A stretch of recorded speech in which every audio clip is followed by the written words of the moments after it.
are now tuned into the DFPN, the Dat Villain Podcast Network.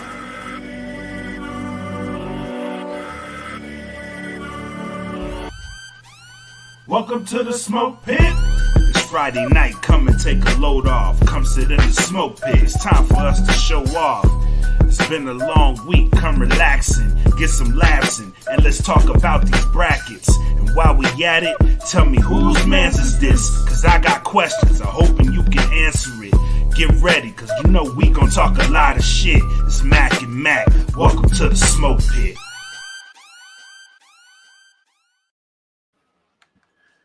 Yo, welcome back to the Smoke Pit.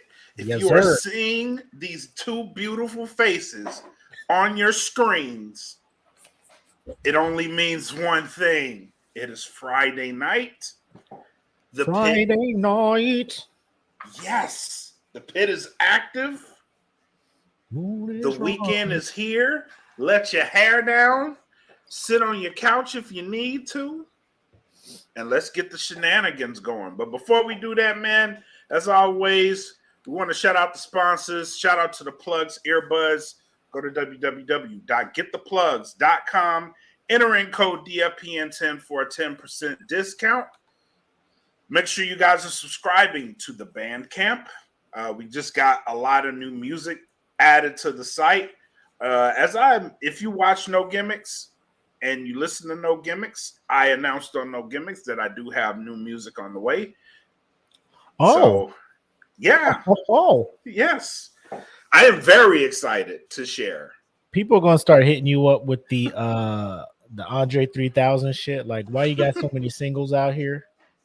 Yeah. Why you got features and shit? Yeah. But you ain't got no goddamn album for it. I mean, you do. If you don't fuck with Bread Like a King, that's already out there. Hot ass shit. That was like, how long ago was that shit? 7 years ago. Y'all fucking up. Y'all haven't heard Bread Like a King yet. But I digress. Go ahead. But yeah, there's new music coming. E. Smitty has new music on there.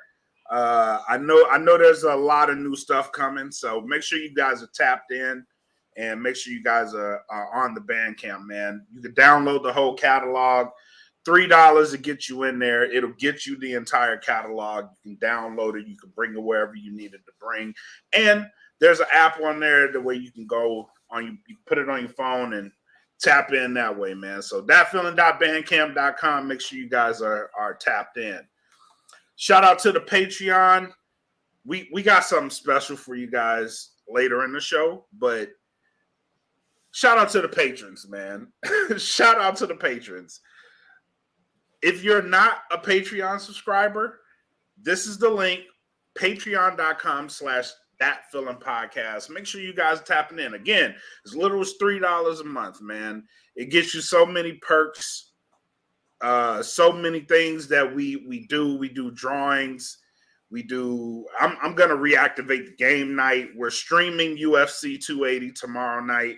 So make sure you guys are tapping in, man. Come get some of this goodness over here at the Patreon. Again, it's www.patreon.com/thatfeelingpodcast.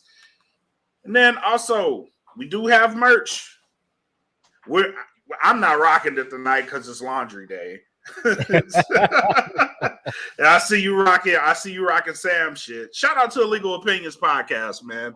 Foreshadowing a little bit. Yep, foreshadowing. Shout out to Illegal Opinions, man. So we have the merch. Go to spring.com, as it is called now. Search for That Feeling Podcast. Or you could just look at this link if you're watching. Go to that link. Now, on to the shenanigans for the week. First and foremost, I want to say to everybody listening right now, we are both actively engaged in the baseball playoffs right now. So during this show, you may hear a little bit of cursing that has nothing to do with the show. So there may be an occasional shit, fuck, what the fuck are you doing? stuff like that. You may hear that throughout the show. That's because we're both engaged. The San Diego Padres are playing the Phillies right now, and we are dedicated. So we're bringing this show to you, but we're also dedicated to this game. So we're going to be watching, and yeah, you may hear some off-timed profanity throughout the show. So just want to get that out the way. You know, another thing that's odd is there is a very super hyped superhero movie that is premiering tonight. And normally when that shit pops off, me and you take the Friday off to go check it out. Yes. But alas, sir, here we are. Here we are. Why is that? Why is it that you are here, Black? Why are you here and not partaking in this phenomenon that was 15 years in the making, according to the producer and star of said movie? Very simple, sir. I was not looking forward to it. All the hype this man brought to it. For those who don't know and can't tell how petty we are, we're talking about Black Adam. Yes. And I'm not mad at The Rock's hustle. I'm not mad at Mr. Dwayne Johnson's hustle. You never know how long you're going to be hot for in Hollywood. Get the money while you can get it, because I mean, they'll love you today and they'll find one fucking tweet or some random ass shit and you out of here, my guy. You out of here. So get your bag now, which is what he's doing.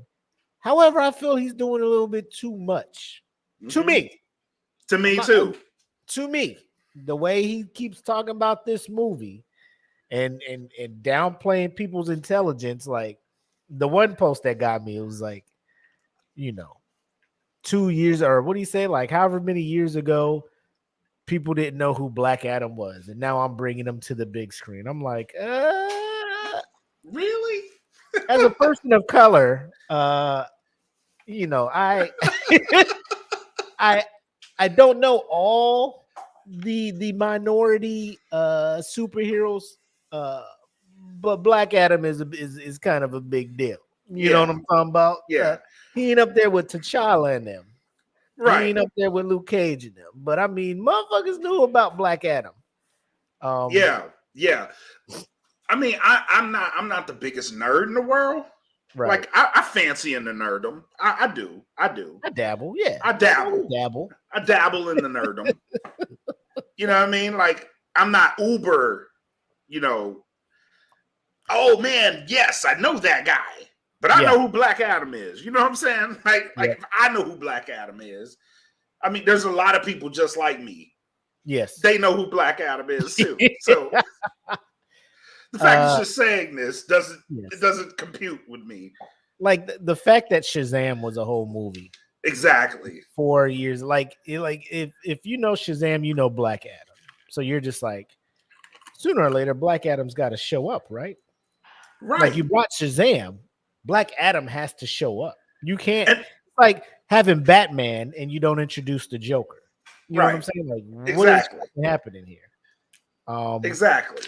But yeah, like it's a thing. The Rock tends to think he's like, I think he had a skit on Saturday Night Live, called himself Box Office Viagra. Like he would come and reinvigorate your franchise just for him being in it.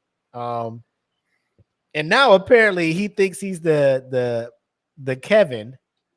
Shout out to She-Hulk if you haven't watched that. The Kevin of DC EU now, because he's feeling like he is launching the next phase of DC EU. And according to his post, it makes it seem like this is part one of phase one of the DC EU, and I'm just like, sir. Have you not seen this train wreck? Can you let this movie breathe a little before you jump out here? Rob says The Rock is smoking The Rock. I ain't gonna go that far. He's very optimistic. His self-esteem is pretty high. It's interesting.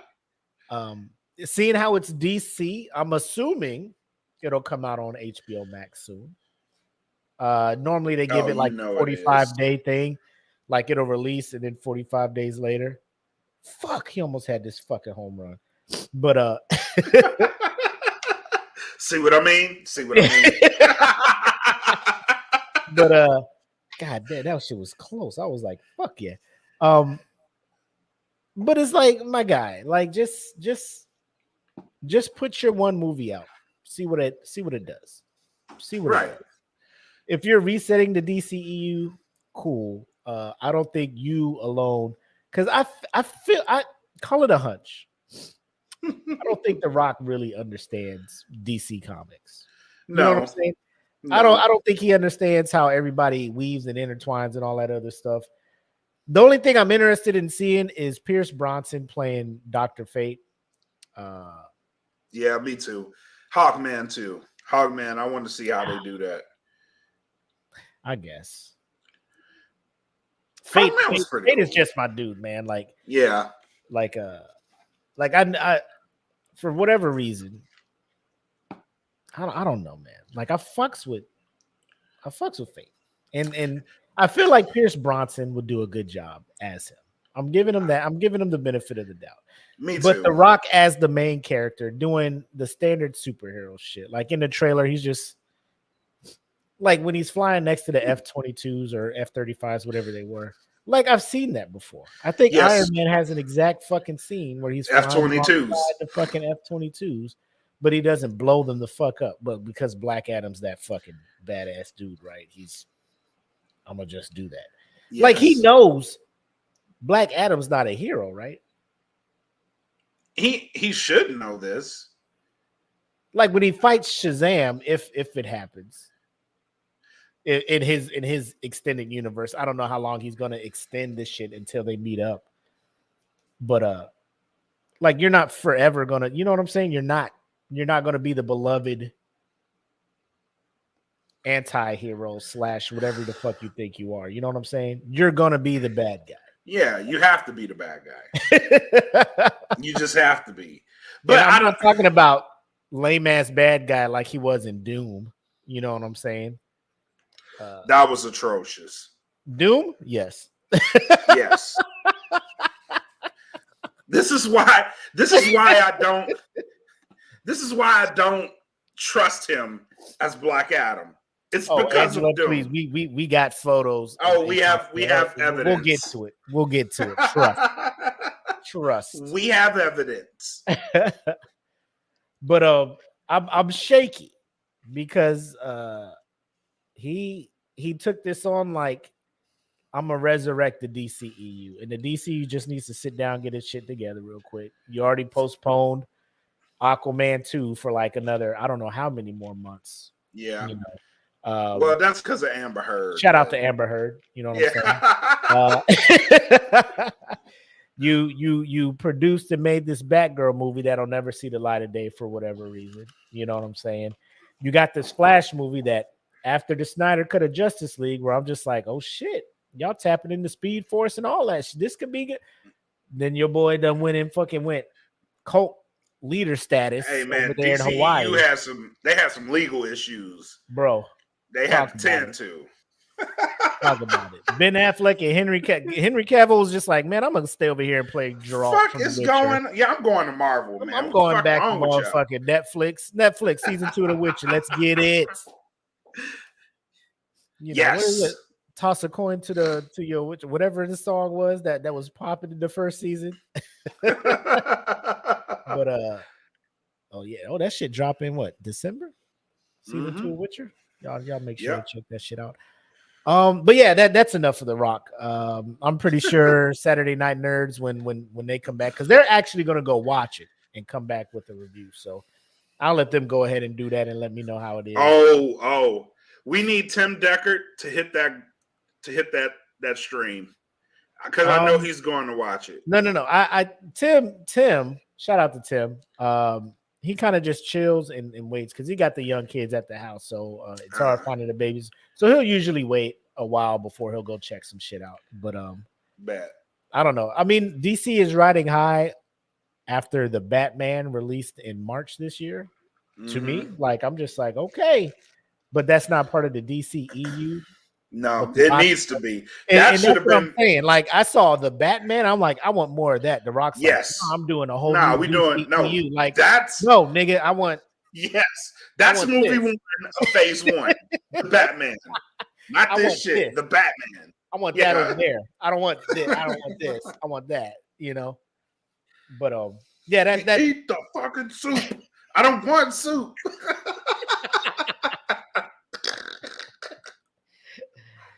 you're in my face all the time, Dwayne. Move. Shit.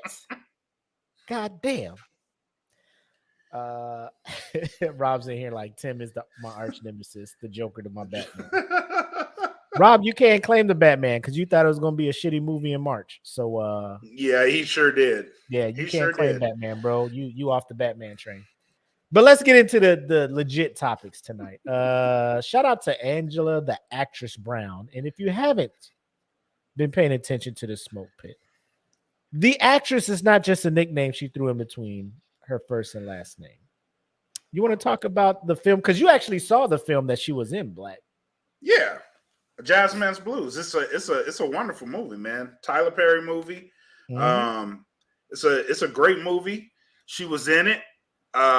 Next to Willie Earl. If you watch the movie, Willie Earl is he is a not so great gentleman. This is true in real life as well. He's a not so great gentleman. But yeah, she was in the movie, man. Wonderful movie. I urge everybody to go watch it. Also, exactly.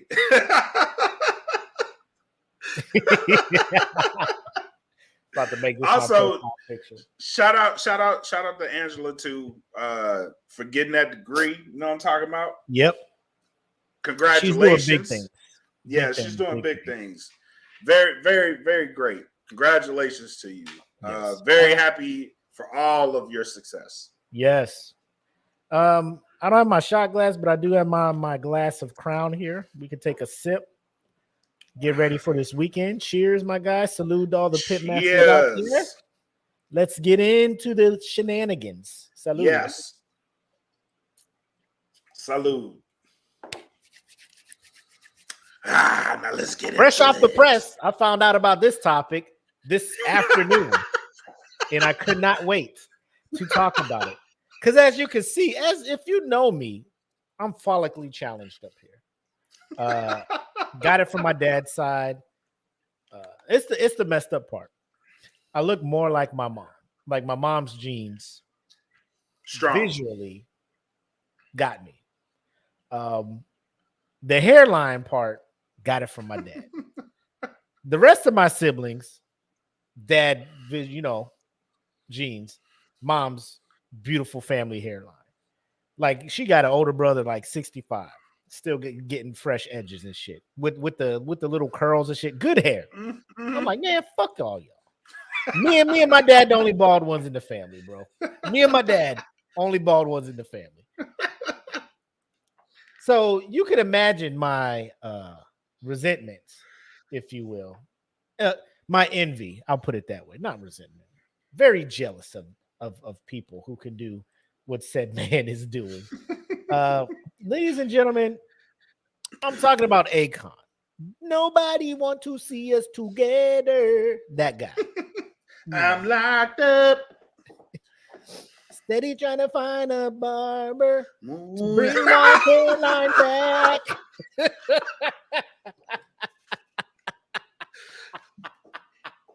Then he pulled out the Beijing. Sprayed it and he gave a pat. The paper was so crooked.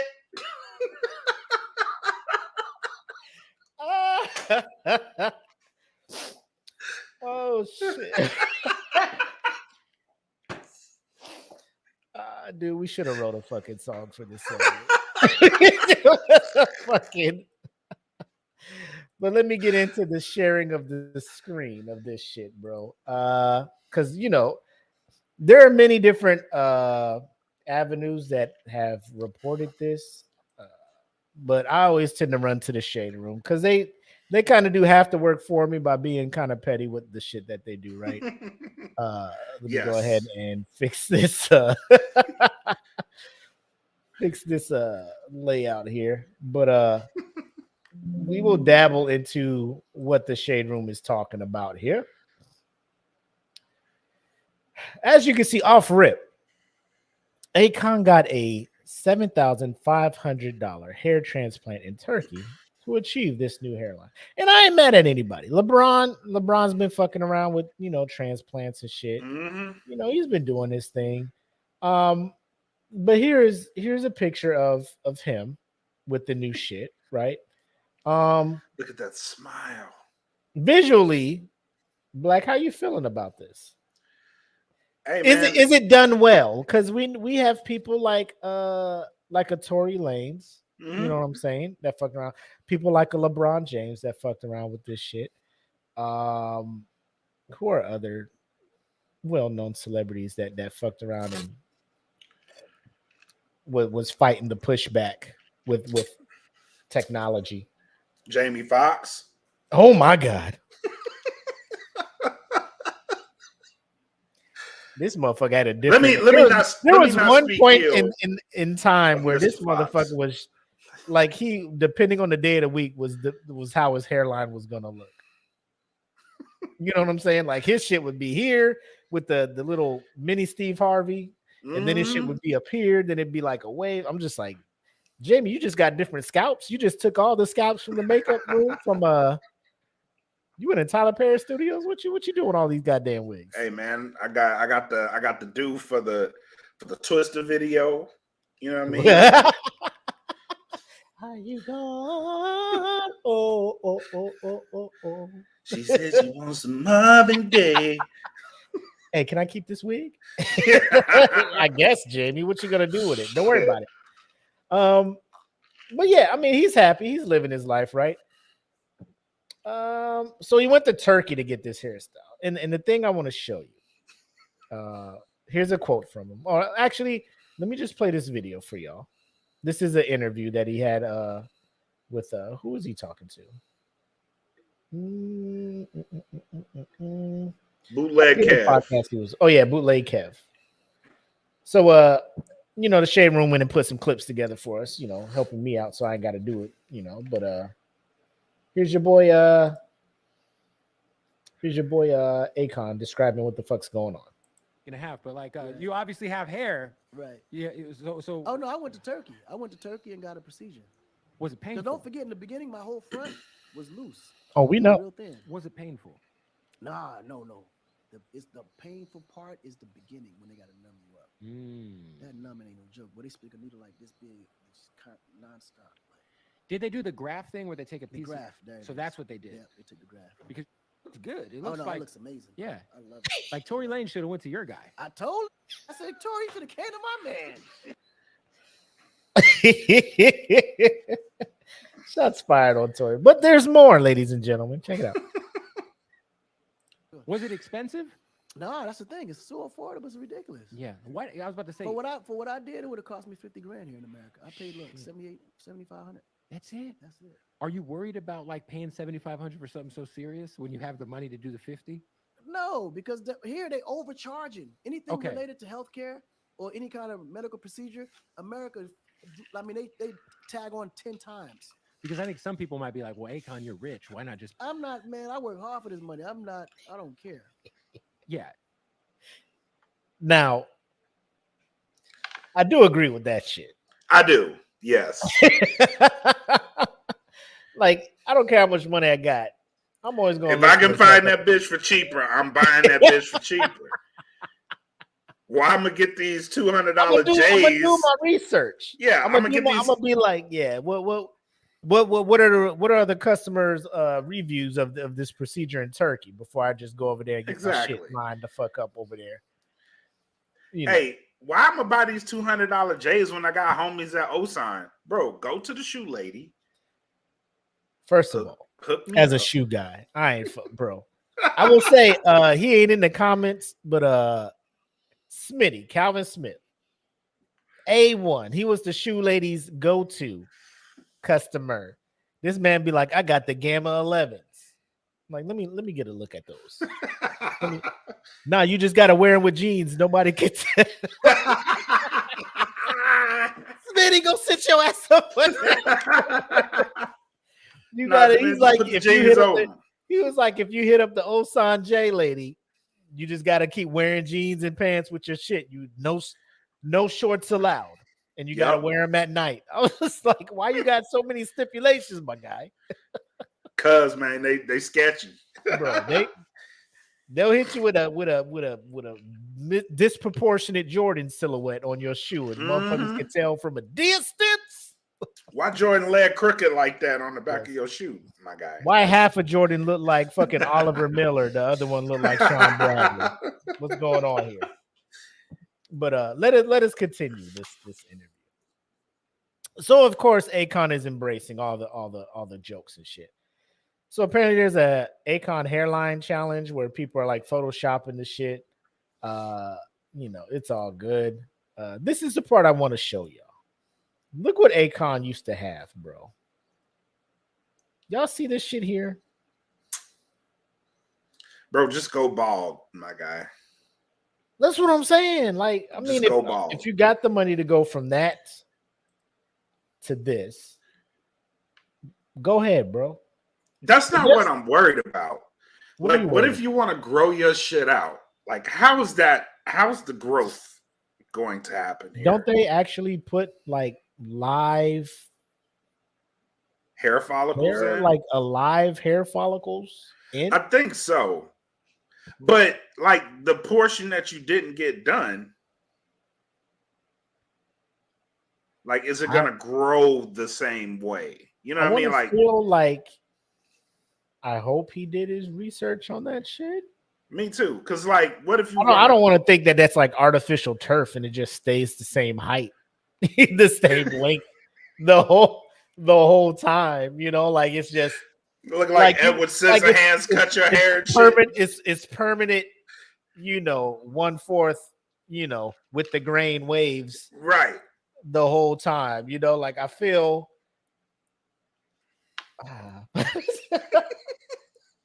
That's what I'm saying, though. Like your hair looks like a fucking Metroid stage. Like, what happens if you do what?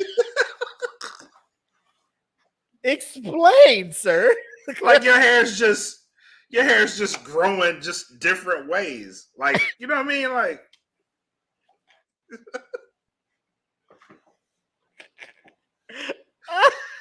in my head, it don't make sense, but it makes sense.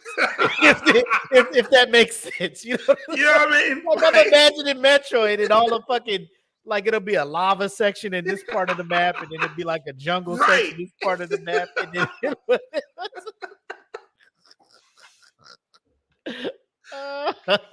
that's what I'm saying. Like, what's gonna happen when it decides to grow? What the Metroid stage? I don't know. I mean, he's like, I haven't heard any new music from this dude. I don't know what he's been up to. Or he's been doing amazing things over in Africa. Yeah. You know what I'm saying? I don't know if he's doing this for I don't know what he's doing this for. If he's doing it for him, if this is something where he's just like, this just makes me feel better as a person to be me. This gives me confidence to do what I need to do. More power to him. Yeah, more power to you. It's one of them things where, like, at this, like, you're so world famous. Like, who are you? People already accepted you for what you already looked like. But again, it's like one of those things. Like anybody who gets any kind of cosmetic surgery, like people know who you are.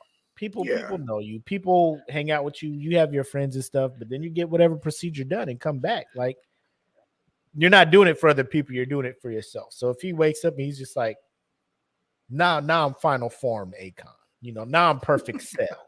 You know what I'm saying?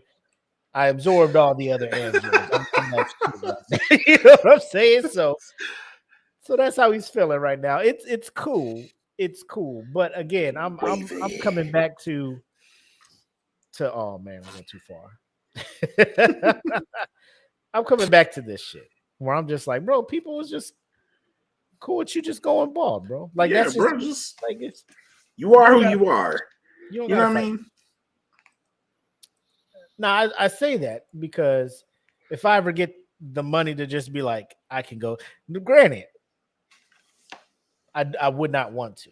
One, based on what he said, he was like, they get a needle this long to numb up your whole scalp. I'm like, bro, I ain't here for that shit.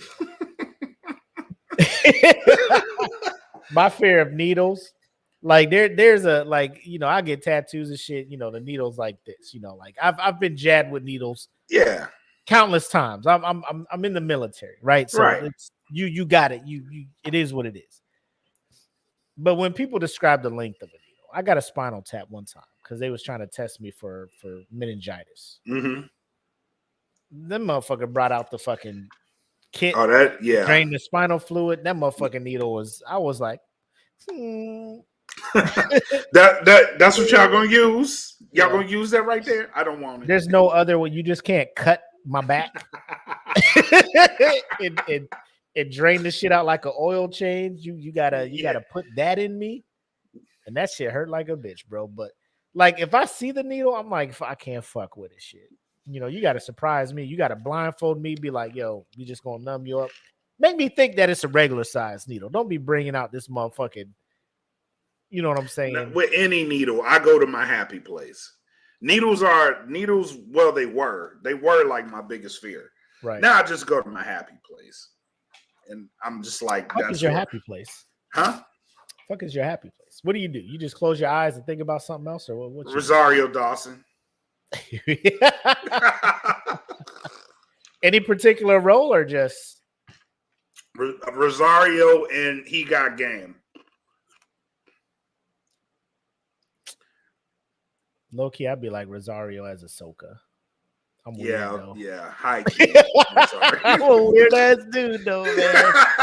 I'm a weird because like Rosario in Sin City, I'm like, hey, she bad though. Mm-hmm. Rosario and Alexander, that horrible fucking terrible movie. Yeah, I only watched it for her. And Angelina Jolie, because at the time I was an Angelina fan. But I haven't really been into Angelina like that. I mean, Gone in 60 Seconds, Angelina was okay. Mr. and Mrs. Smith, you wasn't down? Nah, by then I had fell off the Angelina train completely. Shit. Laura Croft? No. She just wasn't my flavor. Like here's where she fucks me up, right? She has beautiful face, up top good, down low not so, and it's like damn, like they stopped at the waist. So, what about her in Eternals? Still no? No, bro. Like to me, I was just like, I don't know, you know, like Maleficent kind of brought me back. In all her roles post Mr. and Mrs. Smith, because like Mr. and Mrs. Smith, the shit that got me is like the whole after they fight, the smashing they do after, because like makeup sex, you know, y'all finna do some shit that y'all ain't never did before. And we both assassins. Look, we about to break. Y'all finna do some shit y'all ain't never did before. Yes. You know what I'm saying? Like, cause that adrenaline and all that shit going on, you could suggest some new shit. You don't even need to suggest it. You just do it. Just do it, and then they gonna be cool with it because y'all in that mood and shit. Makeup sex is only surpassed by vacation sex. No. What? Vacation cheeks, my guy. Those are good. Don't get me wrong. Vacation cheeks are A1. Makeup sex. Oh. When y'all was both mad, so y'all was both denying each other shit the whole time. I'll give you that. And then y'all just like, fuck it. We back. Y'all gotta get your get back. Yeah. Yeah. We gotta make up for that fucking bullshit ass 14 days we was just not talking to each other and shit, acting like we ain't want to fuck. You know what I'm saying? And then all of a sudden y'all just like, The best though is heat of the moment. Oh yeah. Like instant. Man, fuck you too. What you say? Come bow. Like, oh shit. Oh shit. I This love happened. you. Like that shit in what's Kendrick's joint? Oh yeah. You know, at the end, fuck you. Well, fuck me then. Like, oh shit. What? No, You seriously, playing. fuck me, You nigga. playing. Like, shit, come here, You girl. playing. Doggy style, and I'm out. Like, shit. Like, you know that sex was it. Oh yeah. Oh You know yeah. That Bro. hit hard. Yeah, I was just Oh, like, yeah. I'm trying to fuck right now. Like, let me go start a fight with my wife right now. Getting these shit. We are so toxic.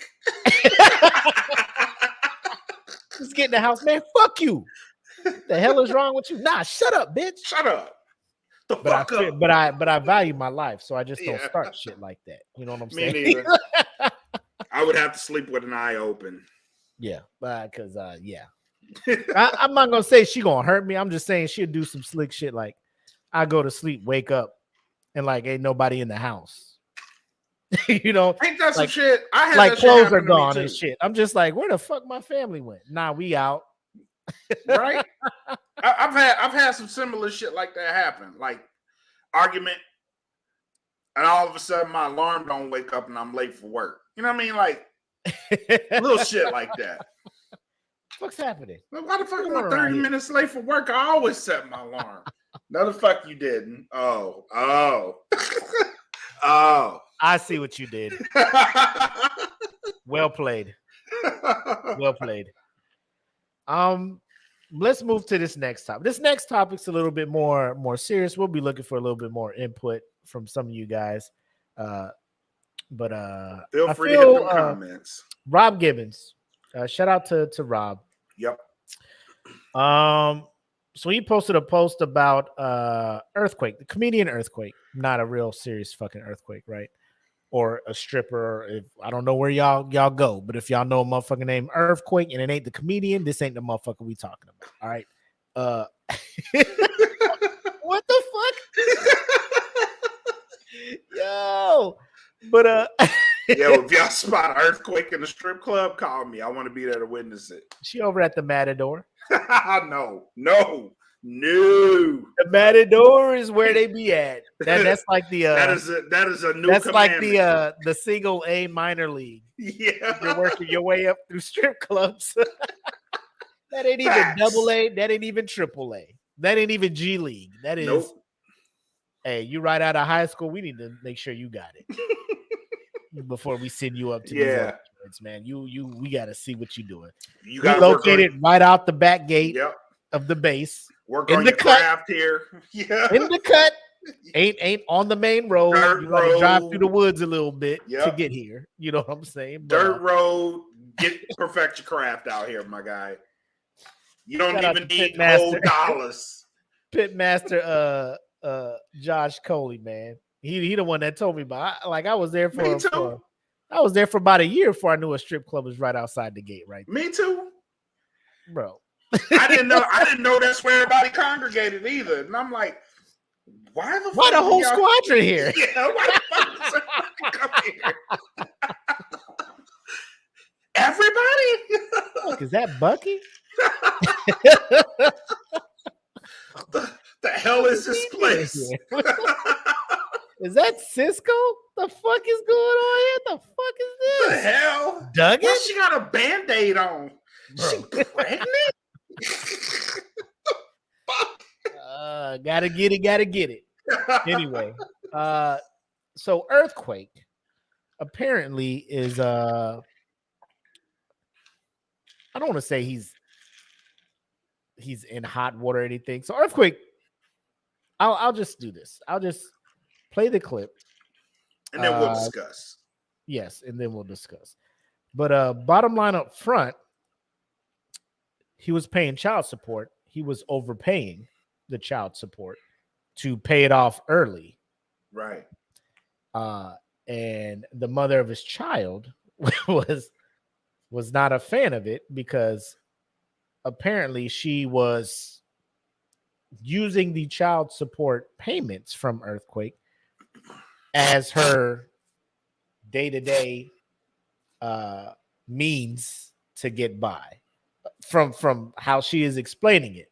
Right. So I will play Earthquake's comedy or his interview with DJ Vlad, and then we'll get it to her discussion of it.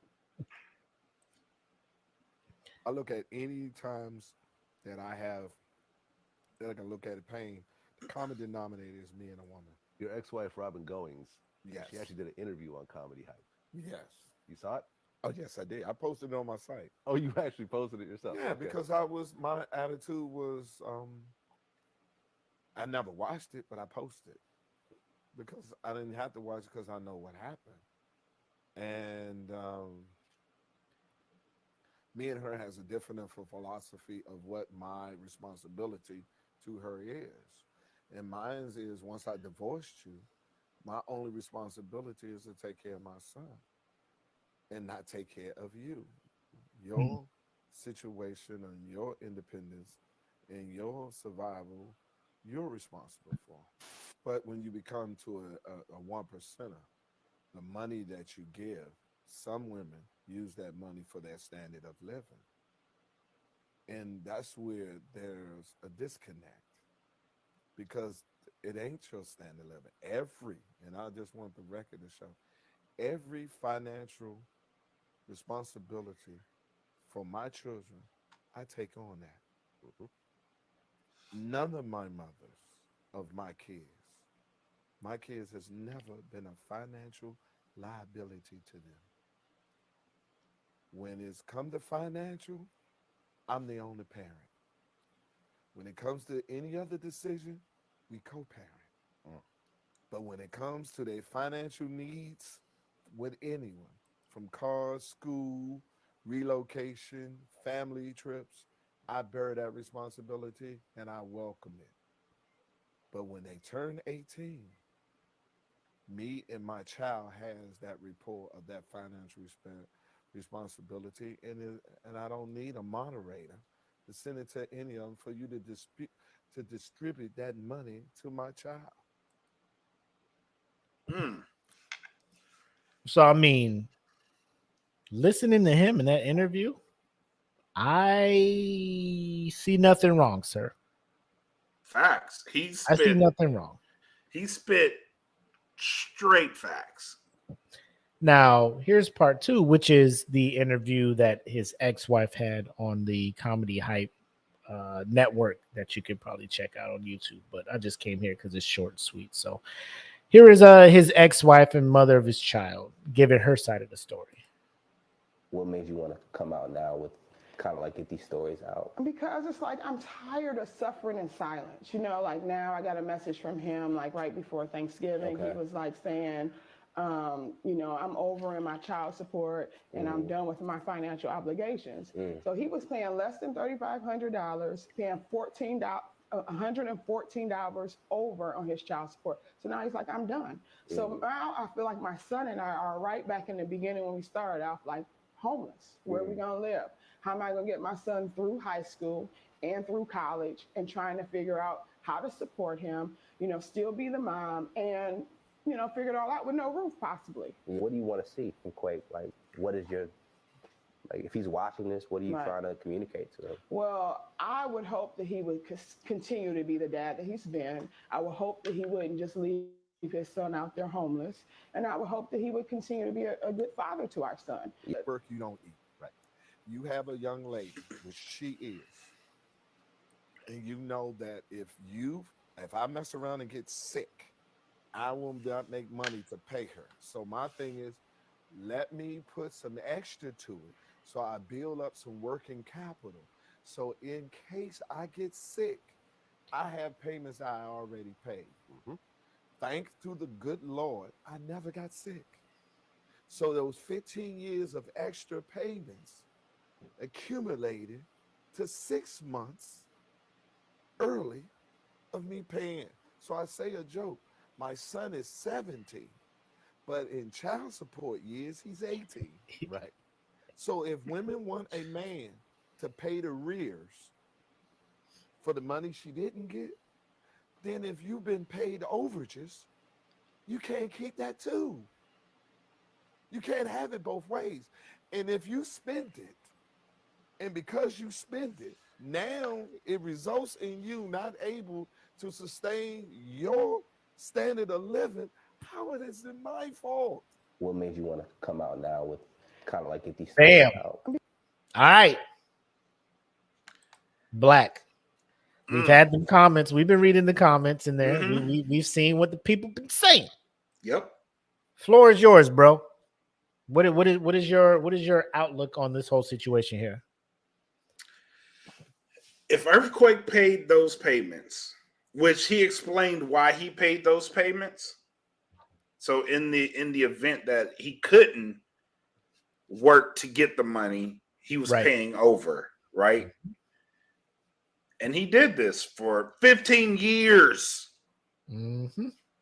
He did it for 15 years. So if he makes these payments over, where was the complaint back then?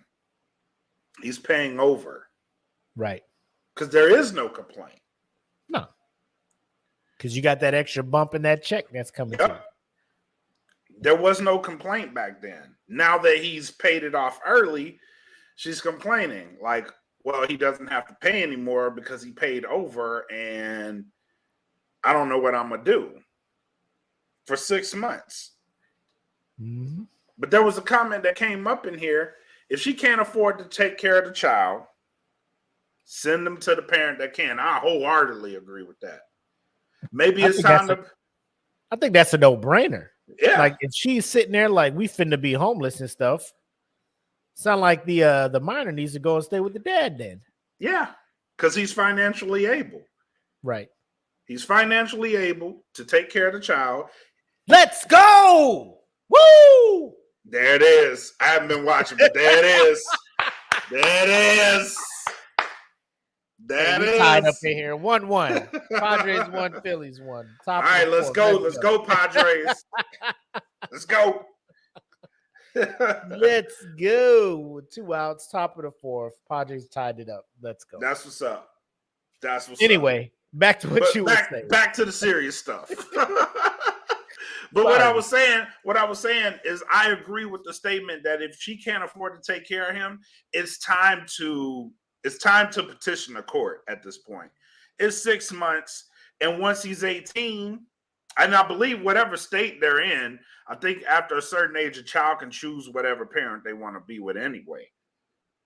Right? So if you can't take care of him financially and provide what you've been providing, and it sounds to me like what she's been providing him has been all off the strength of Earthquake's back. So if you can't do that anymore, it's time to give him to Earthquake, and then you sell it out from there. But Earthquake is absolutely right. He has no obligation to her. And once he's committed to his payments, he did it 6 months early. I see a comment from Rob saying he's lucky he's seen a guy get in trouble for overpaying. Yeah. First and foremost, I don't understand how you can get in trouble for overpaying. Like, there's so many people on child support that don't pay them shits. Like, why would you fault somebody that's overpaying? You know what I mean? But I think go ahead. This is just me. Like, I'm not in the books and the letter of the law and stuff, but my thing with overpaying is like, motherfucker just pay that shit all up front, right? Women gets that money, supposed to just delegate that to.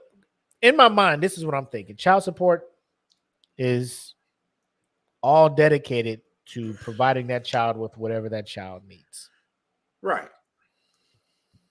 The parent who has custody of the child who is receiving child support is still supposed to be responsible for going out to get a job and paying for the other stuff that the child support is not paying for. Right. What I've seen in a lot of these cases with celebrities who are paying child support, the parent who is in custody of said child is using that child support to sustain a certain lifestyle that they should not be sustaining or should not be portraying. You know what I'm saying? Right. So that's what I'm thinking this case is. Because the way she made it sound like, oh, we're finna be homeless. Like, what? Like, where are you living to where now child support stops? You got to get the fuck out of there. You know, like I understand mortgages and real estate and rent and all that shit is up nowadays, but do you have a job? Like what is going on where are you working? Yes. The overages you were getting, what were you it's like the military. You know, you get that motherfucking check that's like, this shit is way more than I'm supposed to be getting. Let me put this extra shit to the side because at any moment, you know, they can come and get this. You know, they'd be like, oh shit, we overpaid you. We're taking this shit back. Hold on, we got a comment. Eric said that technically you can get in trouble because per the court order, you pay this amount. One guy tried to pay lump sum and got into trouble. Family law is weird. What? Yeah, that's fucked up. But he didn't. Like he was only paying, according to him, like 100 and whatever, 140 over. Yeah. Just chill, bro. Chill. You know what I'm saying? I mean, I guess in the cases, but I guess that goes back to what the court order said. Like, if maybe he made an agreement, like, can I pay over? You know what I mean? You know what I'm saying? Like, so here's where I'm at. 6 months early. Is she the 6 more months of him paying child support is going to get her through? Because she talking about how I'm supposed to get him through high school and college and all that. Like, bitch, it's supposed to be 6 more months of this 6 shit. months. Yeah, 6 months. Like, well, what are you talking about? How am I get him through college? Like, how are you going to get him through college? Yeah, because once he turned 18, that money's going away. The regular amount. Then he goes off to college. What you talking about? How I'm gonna get him through college? He ain't applying for no scholarships, no grants, no federal loans, or you better hit that FAFSA website. I tell you one spot where you give them 4 years, they'll pay for your shit. I'll take you there right now.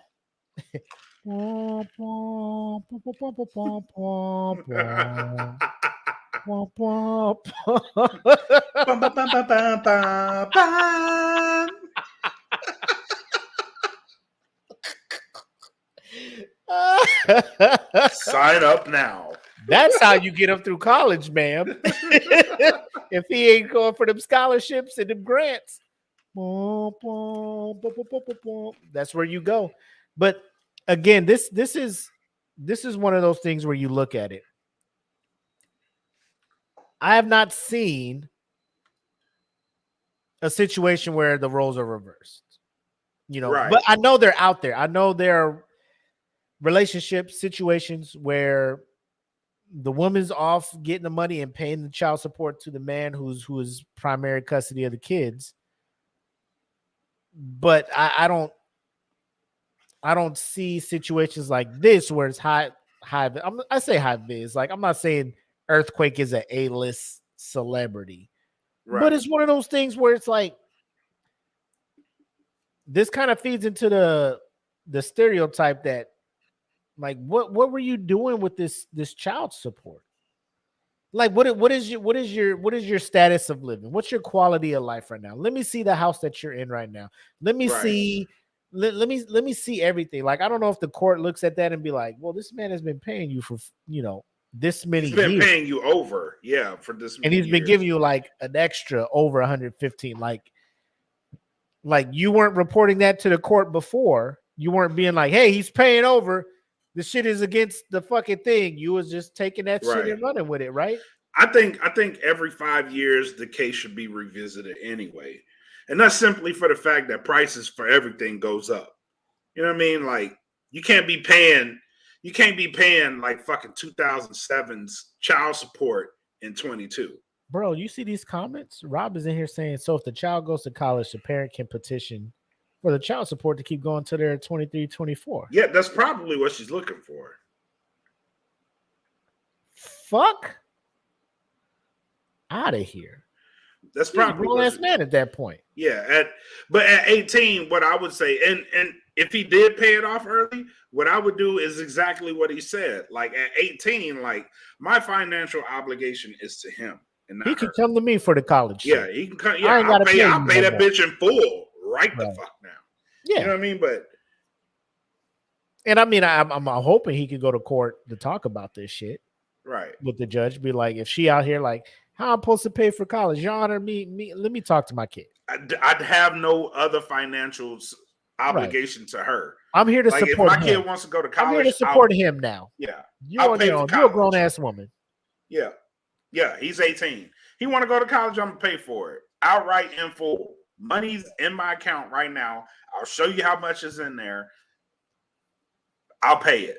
Yeah, I agree with Jen. She's in the comments saying, like these celebrity custody battles and stuff, like the amount they pay in child support is fucking ridiculous. You know what I'm saying? Because child support, I'm assuming, is just to ensure the child has a good life, like a normal, you know, like I ain't gonna say average, but a life that's comfortable. You know what I'm saying? Yeah. Not anything extravagant, not anything just barely scratching and getting by type stuff, but you know, to get by, like enough. Get back, yeah. And every state I mean, has and, their thing. And I think what it is like, I think the flat rate is like depending on state to state. Like however much your monthly income is, there's a percentage that's just like, bow, this is child support. right. So if you make a grip, they hit you with that 10% or whatever the fuck the percentage is, and it is what it is. And the problem is these parents who have the custody get this money and they know it's way more than what is needed to support and they the go child. spend it. Yeah, So then they spend it just on live their lifestyle. fucking life and just be acting like they got it. You know? Shout out to all pro athletes that get caught in these fucking traps where 18, Kanye said it. 18 years. She got you for 18 years. You stuck. Yep. And it fucking, I can't even imagine that shit. But it is what it is. And so now Earthquake, who like I just paid off a lot of shit. We sold the house in there. We paid off a lot of shit. So I'm just like, leave me the fuck alone. Right. Now, if those like debtors and collectors was like, nah, you paid that shit off too early. We wanted you to pay the whole interest and all that stuff. Like I would be upset. So I can see why Earthquake is upset. Like, I'm done. Right. Look I'm at this done. comment. So here it is. If the child is kept in a certain lifestyle, then it is beholden to the money parent to keep the child in that lifestyle. So a newborn is born into a quote unquote lifestyle. Shitting in diapers that cost this much. Wearing fucking onesies from Oshkosh and Carter's that are this much. Sleeping in a crib, like it's this much. It's the parents who are in a lifestyle. Like, you know what I'm saying? Like, yeah, the baby ain't wearing Gucci diapers. You know, he ain't wearing fucking Louis Vuitton scratch mitts. Courts you know don't what I'm see saying? it that way though. It is, and I get that. I get that 100%. Yeah. You know, but I feel like I ain't trying to dip my toe in the child support shit and all that stuff because like Hell I said, no. I have no dog in that fight. But in an instance like this, I feel like this is something that should be taken in consideration in future cases when it comes to people making certain money, like, you know, judges be like in the trial of this v this or something like that. Like, you know, if y'all want people to not pay over, then just make it a thing. Like, he owes you this much a month. If it is not this exact amount, if it's lower, if it's higher, you come let us know. And then we'll get in touch with him and be like, hey, you can't do that shit. You know what I'm saying? So it's one of Fuck those. that. But I will tolerate your ass until the kid is of age. Cause fuck that. That's yeah, at the bottom line. The bottom That's line. too much. Like my kid, like I could hate your guts. Oh, I will tolerate you until this motherfucker is 18. I will keep this shit civil. And but once that he walk across that stage, she walk across. Ooh, Jesus. Ooh, I'm gonna be waiting at 11:50. Lucio John McCoy. He get Hell that yeah. diploma. I'm gonna be like, fuck you.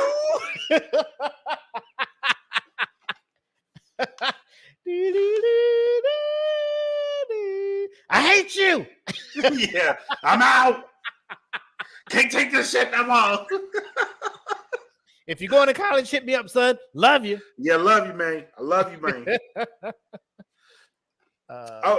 If you do want to chime in on this conversation, if you want to come on the show and lend your support to this conversation, I'm going to post the link right here. Click the link.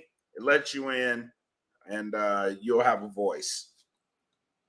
But what I'm saying is, like, this is a last payment notice. Do they not get that? Shout out to Sharon who just chimed in. But I would at least want this is a last payment notice.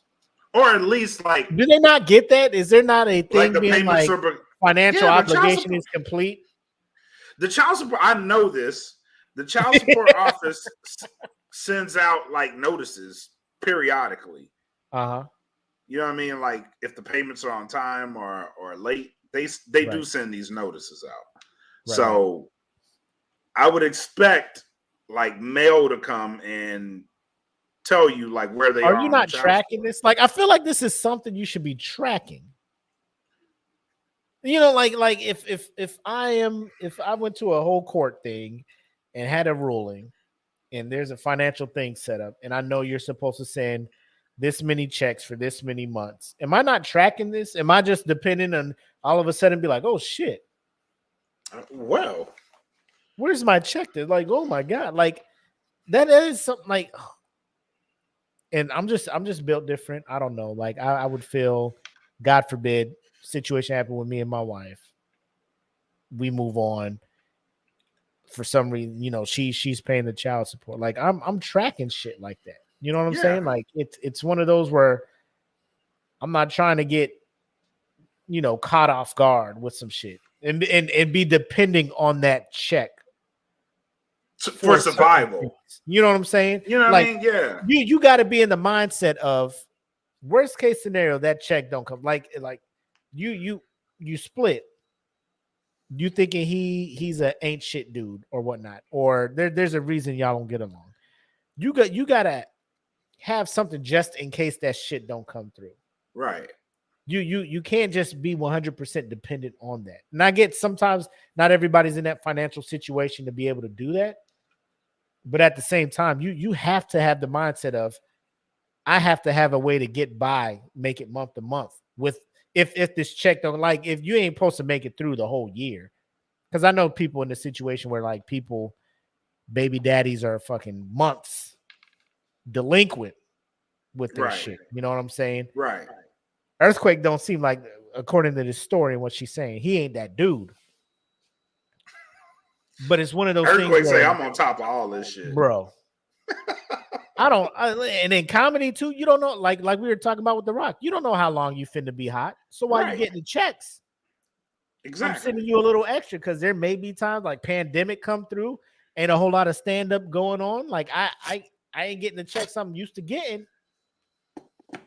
Right. So here's some extra shit for when this shit get bad and they close these comedy clubs down. You know, no, he had it scoped out perfectly. Perfect. Like I don't know. So here, because I don't know what my income is gonna look like. Hey, hold him down. I'll be right back. All right. But after how many? So shout out to Sharon, she's in here. But after how many years, I can see someone got used to the money coming, and does notice get sent to the person. I wouldn't know. Oh shit, we got Gibbs up in here. So Chief is like, I chime in, but I'm at work. Let's go ahead and bring Gibb in. So I'm gonna go ahead and take this motherfucking this 2-man shit now. And we'll change this layout. And then we'll bring my mans in. And my brother. What up? What up? What up? What up, Gibbs? What up, Brian? What's good, man? Hey, what's going on, yo? Ain't shit. Uh, so y'all got some experience and shit. So we'll let Gibbs talk first, and then we'll let you get in, Brian. So Gibbs, go ahead, man. Nah, go ahead. So I'm trying to see how I can get this back on the TV. Oh, okay.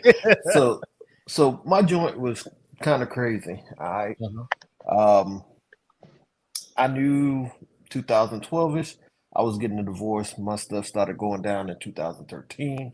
Uh-huh. It finally got done with in 2015. Mm-hmm. From 2013 to 2015, I was paying a total of like 1,500, 1,000 in alimony, 500 in child support. Right. Right, for those 2 years for during the separation. After that went through, I now pay around about 900 a month in child support. One child, right? Yep. Now, where my shit was interesting and kind of fucked up is my ex was sitting at the time of the divorce, she was sitting on $1 million trust fund left Mm. by her mother. Because it was a trust fund, and even though I had showed ample proof that she had been using that to supplant our lifestyle, the judge said it's a trust fund, it's not admissible, and she stopped. Her lawyer told her to stop working. She was about to complete her nursing's degree, and she had like 1 to 2 jobs at that time. So she Uh-huh. stopped working, period, because of to get the child support To up. get the full amount of the She yeah. stopped working in 2013, right? When I came Mhm. back from the desert, she stopped working in 2013. She bought a house, 200 and something $1,000 worth cash. No job, brand new car. She has had either a All of this came from the Mercedes, trust fund. a Cadillac, all of that. Every single year, she's like right now she's driving a Mercedes Benz, Mm-hmm. and she just started working late 2020, early 2001 was the first time she got a job. But Damn. because it was all paid for by the trust fund, none of that was admissible. So here I am, and I don't care, Right. it's not about what I have to pay for my son, you know, Right. that's off the rip. But I Right. kept telling them if she can't afford this because she doesn't have a job or any of this stuff, let him come live with me. I've been trying Right. to get, I've gone back to court to get custody of my son. Yeah. Because I had to actually show him, me and Chantel, we've actually had to show him where we have been sending checks Yeah. every single month. Every month he gets paid because she was telling him, I do, I don't work, but I do the make buy, and your dad doesn't help us out or any of that stuff. So he didn't know that I was paying child support for like, Wow. for like a while until I was like, Mm. Gerard, look at this stuff. This happens every single month without fail. So yeah, I got 10 months and 8 days. He's like, You ain't counting. I'm not. What? They hit a home run. And some people have been like, you don't be like that. No, what it is she used that to supplement her income. Uh-huh. And she would tell him all the time, well, I ain't got money for this. I ain't got money for that. But you driving a brand new car. Oh, in addition to the house that she bought before we even got divorced, she moved to another city, bought a townhouse for 230 something $1,000 cash. Damn. No job. So when you were in court, and then we'll get to Brian, but when you like what was that experience like? Like I have your a lawyer, you told me your lawyer brought up the fact, yo, she got a trust fund, 7 figures. I'm gonna go Oh, ahead that's and not say it. I got admissible. divorced in something, South Carolina, and I don't recommend any black Divorce in man, South Carolina. any any black man There it that is. is getting divorced from a white woman. Well, she was mixed. My ex is In the white and South. black, but all they saw, and they played it up that she was a white woman, and the judge only saw that I was a black military man that was divorcing a white woman who didn't have a job, not just with a child, because my stepson was with her too. Even though I showed proof that I was trying to adopt him, all while knowing that I was going to divorce her. I was trying to adopt my middle son, Isaiah, while I was trying to divorce his mother, knowing that that would raise up my child support. But that would mean that I will also have access to him because for years she was playing both me and him. She was telling him, well, your dad only wants to see Gerard. And she was telling me he doesn't want to see me at all. And telling people around us, well, he comes and he picks up Gerard, but he doesn't have anything to do with Isaiah. And that was not the fucking case at all. It took years, like four plus years for me and my son Isaiah, who he's a member of the Smoke Pit. He doesn't watch a lot, he does his thing. Is that the I brought producer? him in. Yeah, that's the producer. Oh, shout out to him. Yeah, man. It took a long time for me and him to get, straight because they were things that, he didn't know was going on in the background that just wasn't right, Right. I'm under a court order right now, and this is the hardest part. I can't talk to my youngest about any of the stuff that went on in the court. Like I can't tell him about some of the stuff that was being said. I can't tell him about the fact that his mom was sitting on $1 million. I can't tell him how they tried to paint me as a racist, a black racist. Yeah, y'all see my wife, and I'm racist. In order to garner that effect, that there was so much more out there that I can't tell him until he turns 18. Like we got a packet from all the court documents, saying, the judge threw out everything. His therapist, he was seeing a therapist at that time too. His therapist was saying he needs to be with me so that my ex-wife could focus on Isaiah because he was having troubles, and that way Gerard could get the attention and the help that he needed. The judge was like, "Yep, I don't need to see her or any of this stuff." It was completely a farce, but all of that went towards me paying the child support that I was doing. And again, she just now got a job from 2013 to 2 years ago. Wow. Yeah, Eric, that blew my mind because we were showing where it was supporting our lifestyle because we were doing things that I couldn't do on a tech sergeant fucking pay. You know what I'm saying? And we were showing where I would come up deficient, for all the different stuff that we're doing in rent. And as a matter of fact, she moved out of that house and left me with the house, and I had to pay the alimony, the child support, the rent. And because we were still married, the judge said, if anything happens over there, I can be legally obligated for that. So what she was trying to do is she was trying to get me living in a fucking 1-2 bedroom apartment that I could, look. Move out. What happened? Well, she moved out of the house and I moved into the house and I had to fix the house up because that house was, if I tell you, listen, man, I'm gonna tell you this shit right here. Hold on. Whoa. Yo, everybody, like you two, I don't want y'all to say something on here that these exes of yours can take to court and be like, listen to this. Listen to this. Listen though. Y'all cool, right? Y'all like, I'm cool. Or whatever the fuck. You know what I'm saying? I know what I gotta say. Listen. This is gonna come back full circle. Listen. Hold on. Brian, go ahead, Brian, and we'll get back to you, Gibbs. Go ahead, Okay. Brian. Nah, man. Bro, I feel you on that. As far as when it comes to the child support thing, like I said, I got a 17-year-old daughter, and I got a 1.5-year-old son. He about to be 2 years old in January.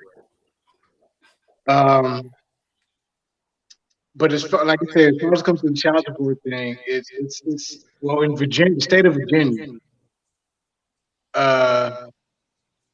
it's they kind of go towards the woman's way. You know what I'm saying? You really don't have anybody representing you or anything like that as a male. But I'm kind of like in a situation now where, like, my daughter was 10 years old or whatever, and that's when it first started. And with the court, I was giving them at the time. I had a job at the time. The job I had was paying the money that I needed to keep paid, and I was living with family, and I was giving the money I can give. But when I got the order to go to court for child support, it was like, yo, I'm giving you money. It's all I can give. But when I got to court and they were asking me, the judge actually, the people from DSS was there to represent the mother side of the family. And the judge asked me, well, how much do you think you should give? I was like, I'm giving $300 a month. That's all I can give. I got my financial responsibilities. I had this, I had that. And they were trying to make me pay $500. And I'm like, can't do $500. But the judge was like, you know what? We're gonna do $500. We're gonna do this. Didn't get mad at the judge, whatever. So all I told the judge was, well, what about my financial responsibilities? Well, I advise you to go get another job.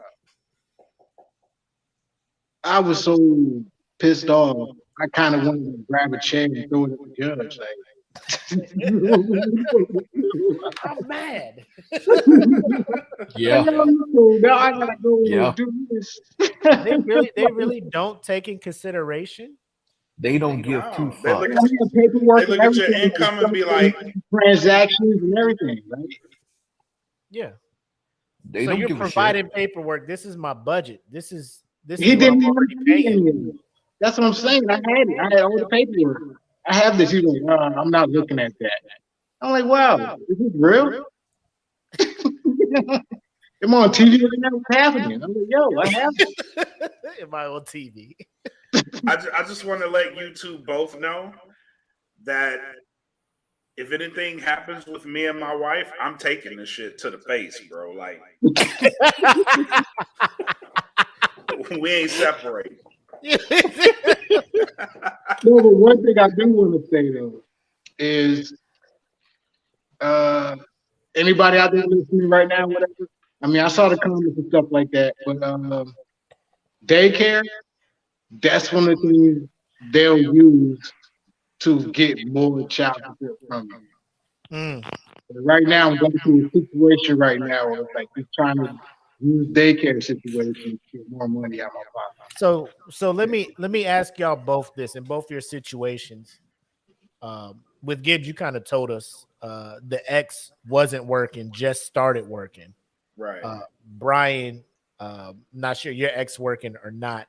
Do they not look at that and be like, well, since you guys are working and bringing in X amount of income, we're gonna adjust the amount that the supporter is going to have to pay for child support?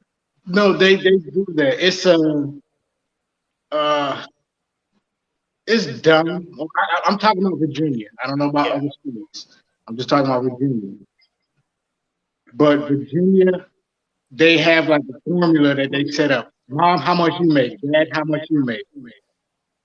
Dad provides the proof of how much he makes. Mom provides how much she makes. Yeah. Mom can sit there and say, "Oh, I only make $12 an hour."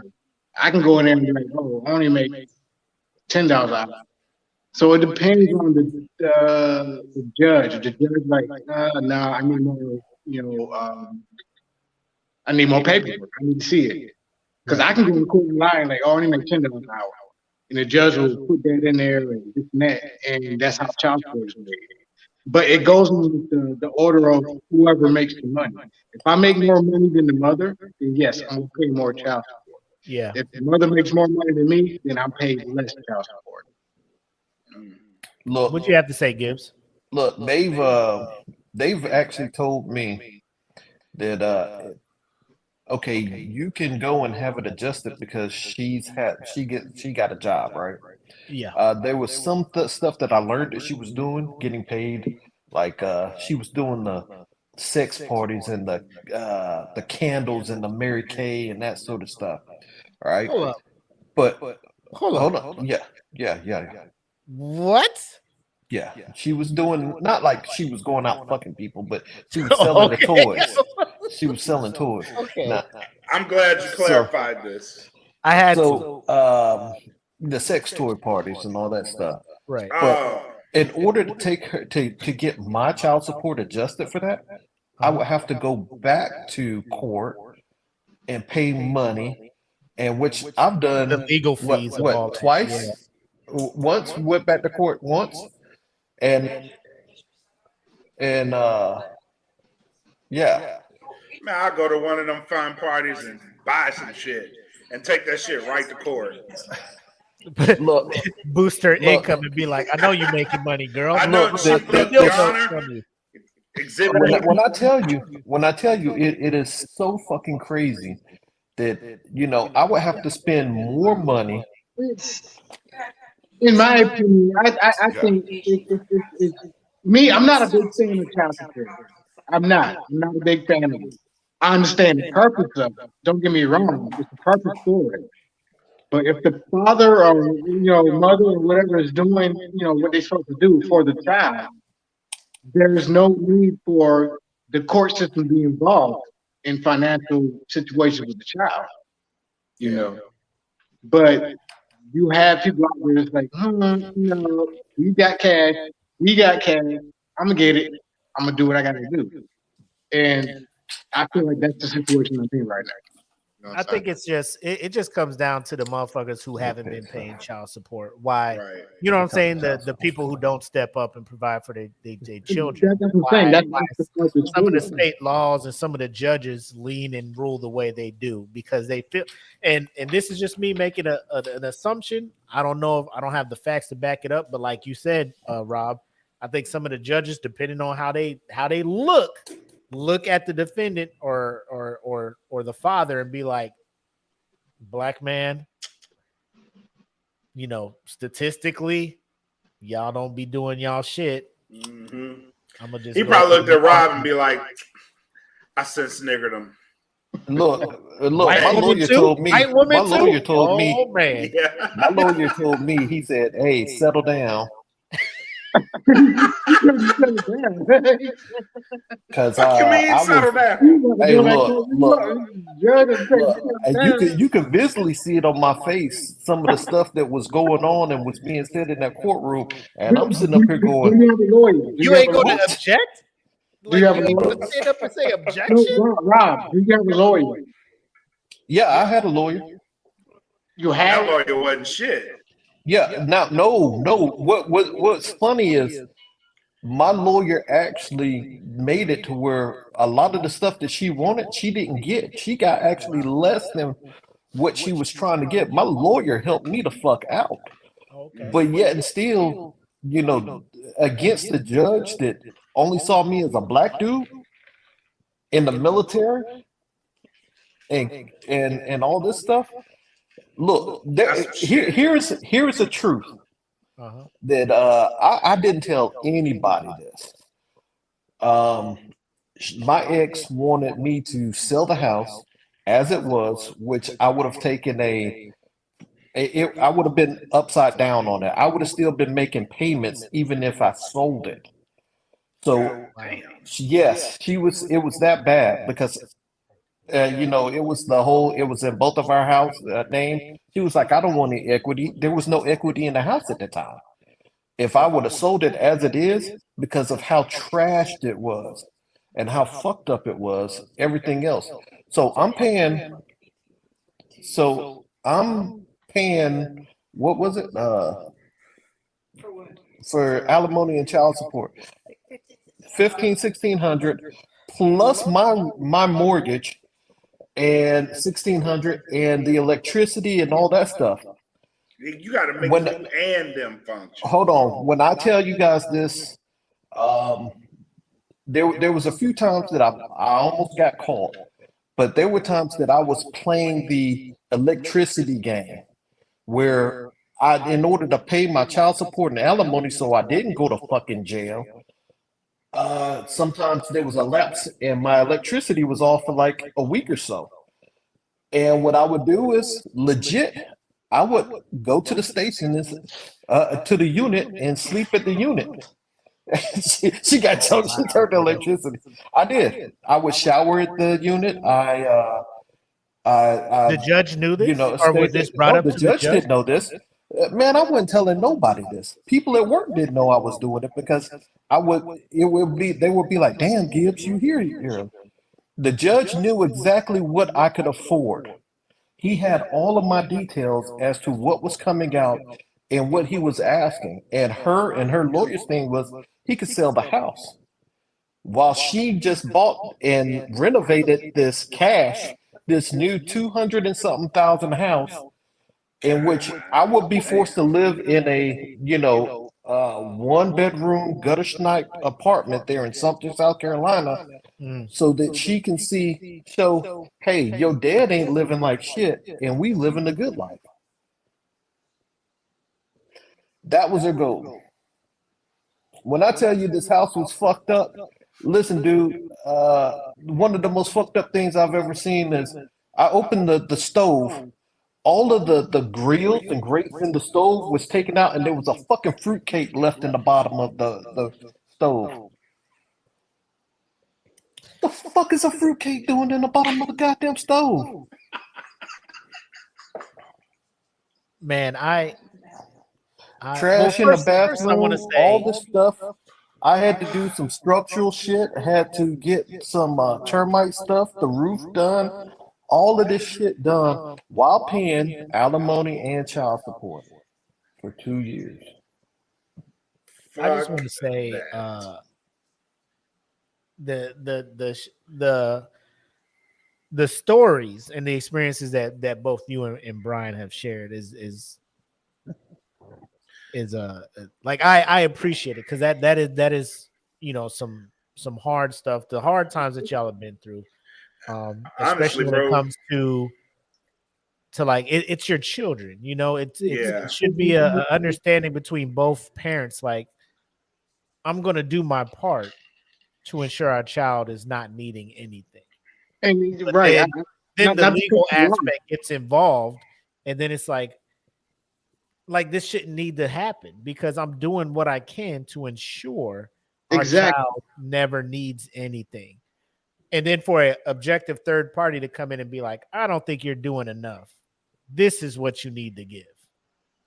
Without taking in consider, like I know they're supposed to, from what I get based off of Brian's experience, they don't, but look at your financial shit. Like even in the military, when you have a debt, they look at what you bring in, they look at what you owe. They're just like, reasonably, we have to only charge you this much because you got all these other things you need to do. You know what I'm saying? But in Brian's experience, from what he said, he had the document showing, hey, yo, this is what I'm giving her. this is what I'm giving her because this is what I can afford. Dude said, He'll I be able advise you to go not get go a in debt job. and be delinquent on these other payments, and for the judge to be like, I don't think that's enough. Right.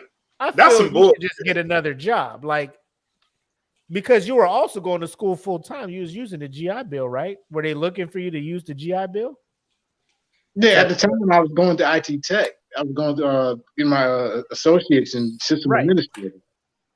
But at the time, like I said, it was 2010 at that time when I went. Did they take that shit into consideration too? Like if you're getting a GI Bill? That's kind of one of the things that they because it's benefits, they don't use benefits. They only use Ah. taxable Oh, income. okay. Okay. But yeah, they only use taxable income. Honestly, they probably looked at that shit and be like, he's getting this anyway. So Right. yeah, that's some bullshit. Honestly, bro, like your two stories on the real, like I'm about to go in here and be sweet as fuck to my wife. I don't want none of these problems. Look, I mean, it is what it is. Like I'm right about to now, go rub her feet and all this shit. Like I'm a cook. Don't leave me. My daughter's Look, 17. look, you know the old song say it's cheaper to keep her. Man, is it But Man, ever? hold on. I Hold hear on. that. Hold but at on, the end of the day, but I nothing go beats with a that peace of mind. There you Nothing go. beats a piece of fucking mind. I would have lived in a goddamn cardboard box. Now I'm gonna be in this bitch like off red, like for real. Bitch, I will be straight up, yes, Mrs. Waterford in this motherfucker. I ain't lying to you. Straight up. I'm not going a fucking place. But seriously, my advice to anybody out there that's listening or that's going to listen or whatever, anything. They say, it's a waste of time, a waste of money to get some type of legal representation on child support because it's cut and dry. They got the numbers. That's what's going to be. No, go out there, get a lawyer, get representation. Yes. And go for it. You need it. Yeah. Don't be there blind. There's more laws that we don't know about because I'm not a lawyer. I don't know nothing. 100%, bro. When it comes Right. to the law, I don't know what the fuck y'all changed since the last time I watched Law and Order. You know what I'm saying? Like, bro, I'm gonna go get me a professional, a professional I'm who calling went to school Saul. for this shit. Fuck this shit. I'm calling Saul. Look, my lawyer saved me because I know I would have been in contempt of court and been in jail because I'd have been cussing and doing all sorts of stuff. He kept telling me, shut up. And that's it. Like, I would be emotional too. Like, especially if they're trying to Hell hustle yeah. me. When I'm doing everything I can in my power to ensure that everybody's good to go. Yeah, You know, hell yeah. and for them to just be like, I see your financial plan, I see your budget, I see what you can willingly and comfortably pay in order to still live your life, but we want to take more from you so you're not living comfortably, so that they can, like I said, it comes. Your Honor, you about to go ahead and put me on jail because I'm about to flip this table. No, I'm saying, for example, I can go in there and because I'm trying to be honest or whatever, show them that yes, I'm making $60,000 a year. Right. She can go in there and be like, "Oh, I'm only making 36." So they're like, "Okay, you got to pay more." Or, that's how it is. And me, I have to be truthful. And it depends on. That's why I say get a lawyer, because the lawyer can call BS on the other person. Right. So that's why I say get a lawyer. Look, if I didn't have a lawyer, I would probably be paying probably $2,000 or something dollars. Telling you, homie. Because the way that her lawyer was trying to paint me and do all this stuff, oh look, it was all of this stuff that was going on, and he's going to leave the Air Force and make this so much money and all this stuff. They doing that shit based off future predictions. Like, I'm gonna leave this and I'm gonna be not shit. You know what I mean? I ain't gonna be shit when I leave here. He can make a YouTube video and go viral and make millions. I need money. Like, bro, what you talking about right now? Who the fuck you think I am? That's what I be looking at when them celebrities be getting child support. Like, yo, this dude making like $1 million a year. Like, yo, he gonna hit over the head. Always gonna be making this money.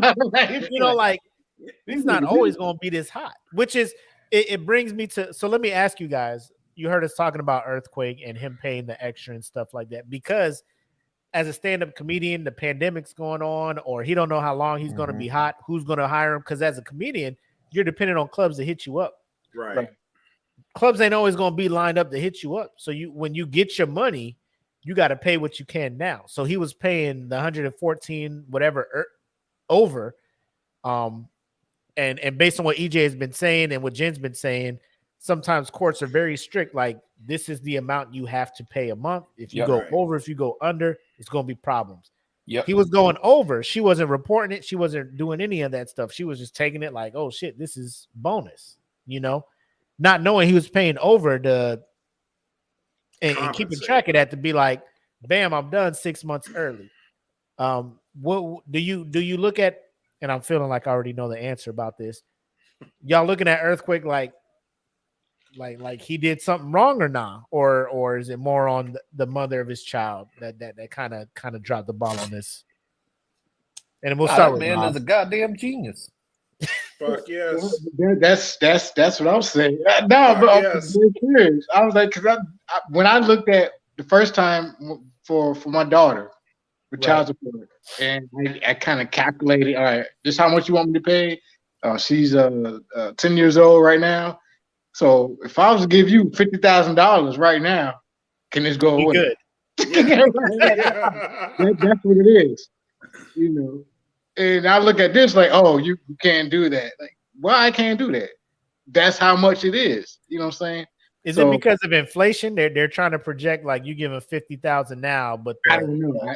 I can't talk. But that's what I'm saying. Like, they should revisit it. If you're on that system, like, they should revisit that shit after a certain time period, because it's every 5 years they'll do that. Because I'll get something in the mail saying, "Oh, they want me to verify my job and my income and stuff like that." Oh my god, it's your choice. That's what it says. It's your choice. You don't have to do it, but if you're gonna do it, do it. Why would any sane man who's stuck paying the same thing, if he gets more money, wants to pay more money? I think you're supposed to report. You're supposed to let them know when promotions and shit come up, right? Or no? Do you guys know that after she had told me one time, I know that you're making more money than you did when we got divorced. And I'm not trying. She made a point when we were in mediation to say, I'm not trying to go after more money, but I can. And I was like, no. Why would you say that? Now I gotta fight you. That's when you get the lawyer. Like, look, this is what she's doing. This is what she's doing. Listen, now I got to cut somebody. Look, but he's right. What he's saying though, it's like they can every 5 years. They'll send you something saying income upgrade, whatever, or they have the right to go and petition for more money because they think you're making more money. Okay. And it's up to you to either you have to expose, tell them that yes you are, or you got to show them that no I'm not. So they don't. So it's not a flat rate. Like, you're supporting the child's quality of life for 5 years, and then 5 years later they're just like, "Are you making more money?" Because you could be giving this person more money to increase their quality of life. The person that put the petition in to do that. What the fuck? Because if I'm out there and also they're like, "Whoa, you in Dubai?" Yeah, I'm going back to the court. Why are you in Dubai? Why are you making? You got money. You got money. So they gonna do this and yeah. I legit understand. Hold on, real quick. Hold on. Let us bring in our next guest who hopped up in here. We got a person who is very dear to me and has mentored me a lot military wise. Chief King, Sharon, welcome to the Smoke Pit. How you doing, ma'am? Well, what up, Chief? So I'm good. So Sharon, look, I am still at work, right? So I took off my top, so nobody can and I'm out here just blowing up your ring and everything. Right. I love it. So Sharon, what's up, Chief? So listening to all the conversations, right, and I feel for all the individual stories, but I gotta say, between Earthquake and his woman, I don't care that he paid, but just let her know, like, did she know she having, you know what I'm saying? Like, she didn't know his intention. Like, if you paying me and your intention is to stop it, at least let me know so I can adjust, I can budget, I can do whatever. But if he just doing it because if he don't tell her, you know what I'm saying? It's almost like because essentially she's taking care of your child. So Yeah. I don't care that he did it, but at least being like, yo, when I pay this, this is done. Like, I feel like communication should have happened. But I don't know if she gets the, like, he owes 40, like, I don't know, does the notice go to her to say that he's almost due, or that he's paid up?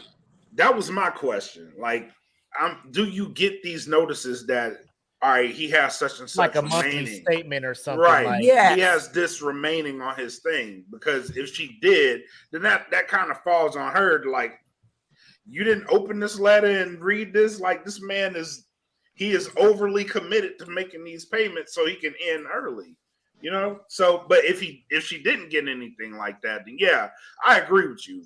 There should be some type of communication. Like, hey, look, listen, I made all these overly payments, so if anything happened, you be covered. But it turns out, hey, I'm approaching the end of this cycle. Like, what do you want to do? Because if I pay this last payment and I don't have to pay no more, then I'm going to be celebrating in somebody's club. Yes. You know what I'm saying?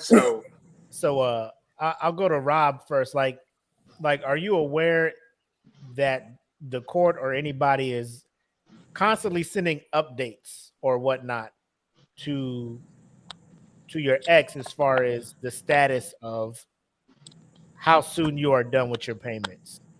Or is that something the court just gave her a final date, like, based on the current payments, this should be when you get your final payment? Like, how is that working, or do you not know? Like in my situation, they said, hey, he graduates his 18th birthday, or he graduates high school, whichever is later. And that's the drop. That's it. That's my final. So 1 September 2023 is it. That's it. And the problem that I have with the whole earthquake thing, I got you, Chief Sharon. I got you, Sharon. I got you. I've been saying it and wrong I the whole time. understand. She's been on me Yeah, too. and I understand what you mean by the communication part of it. Here is my part of it with that is she has apparently been using the child support for everything, and not. I don't know if she has a job or any of this stuff, or what she is doing to support herself. Like I've said, my ex, she didn't work from 2013 until late 2020. Yes, a regular paying job. She did the candles and the sex toys and that sort of stuff that wasn't really Hey, whatever gets you by, my guy. that wasn't really being tracked with tax W-2s and all that stuff. So she continued to do that stuff low key, but she didn't have a job that was paying 40,000 a year. She can go to the judge, and she actually said from the trust fund that she was only getting $900 a month. But she got, like I said, she paid 200,000 plus for 2 houses, and has driven a luxury vehicle all of those years. Luxury But because it's not BMWs, taxable, the court can't see it. and because it was paid for by the trust fund.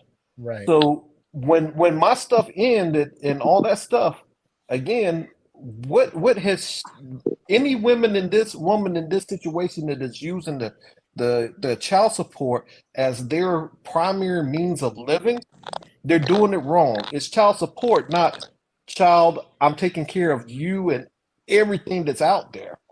Like I said, my child didn't know until me and Chantel showed him that we are actually paying money every single month, because he was complaining. She kept saying, well, your dad ain't doing nothing. You got to talk to your dad. And I'm like, we paid, such and such a month. And he was like, no, you weren't. She said she doesn't get any help from you. And so we had to show him where the transaction was going through every single month without fail. Right. We showed him the history of it. Mm-hmm. But he was sitting up there thinking that his dad wasn't shit. Wow. And his mom was perpetrating that stuff. I think that's the part that I'm not in you guys' shoes, but it's the emotional shit, not so much the financial shit, but the emotional shit. Like Yeah. like I'm paying this money. I don't know what the mother of my child or the father of my child is telling my child at the time.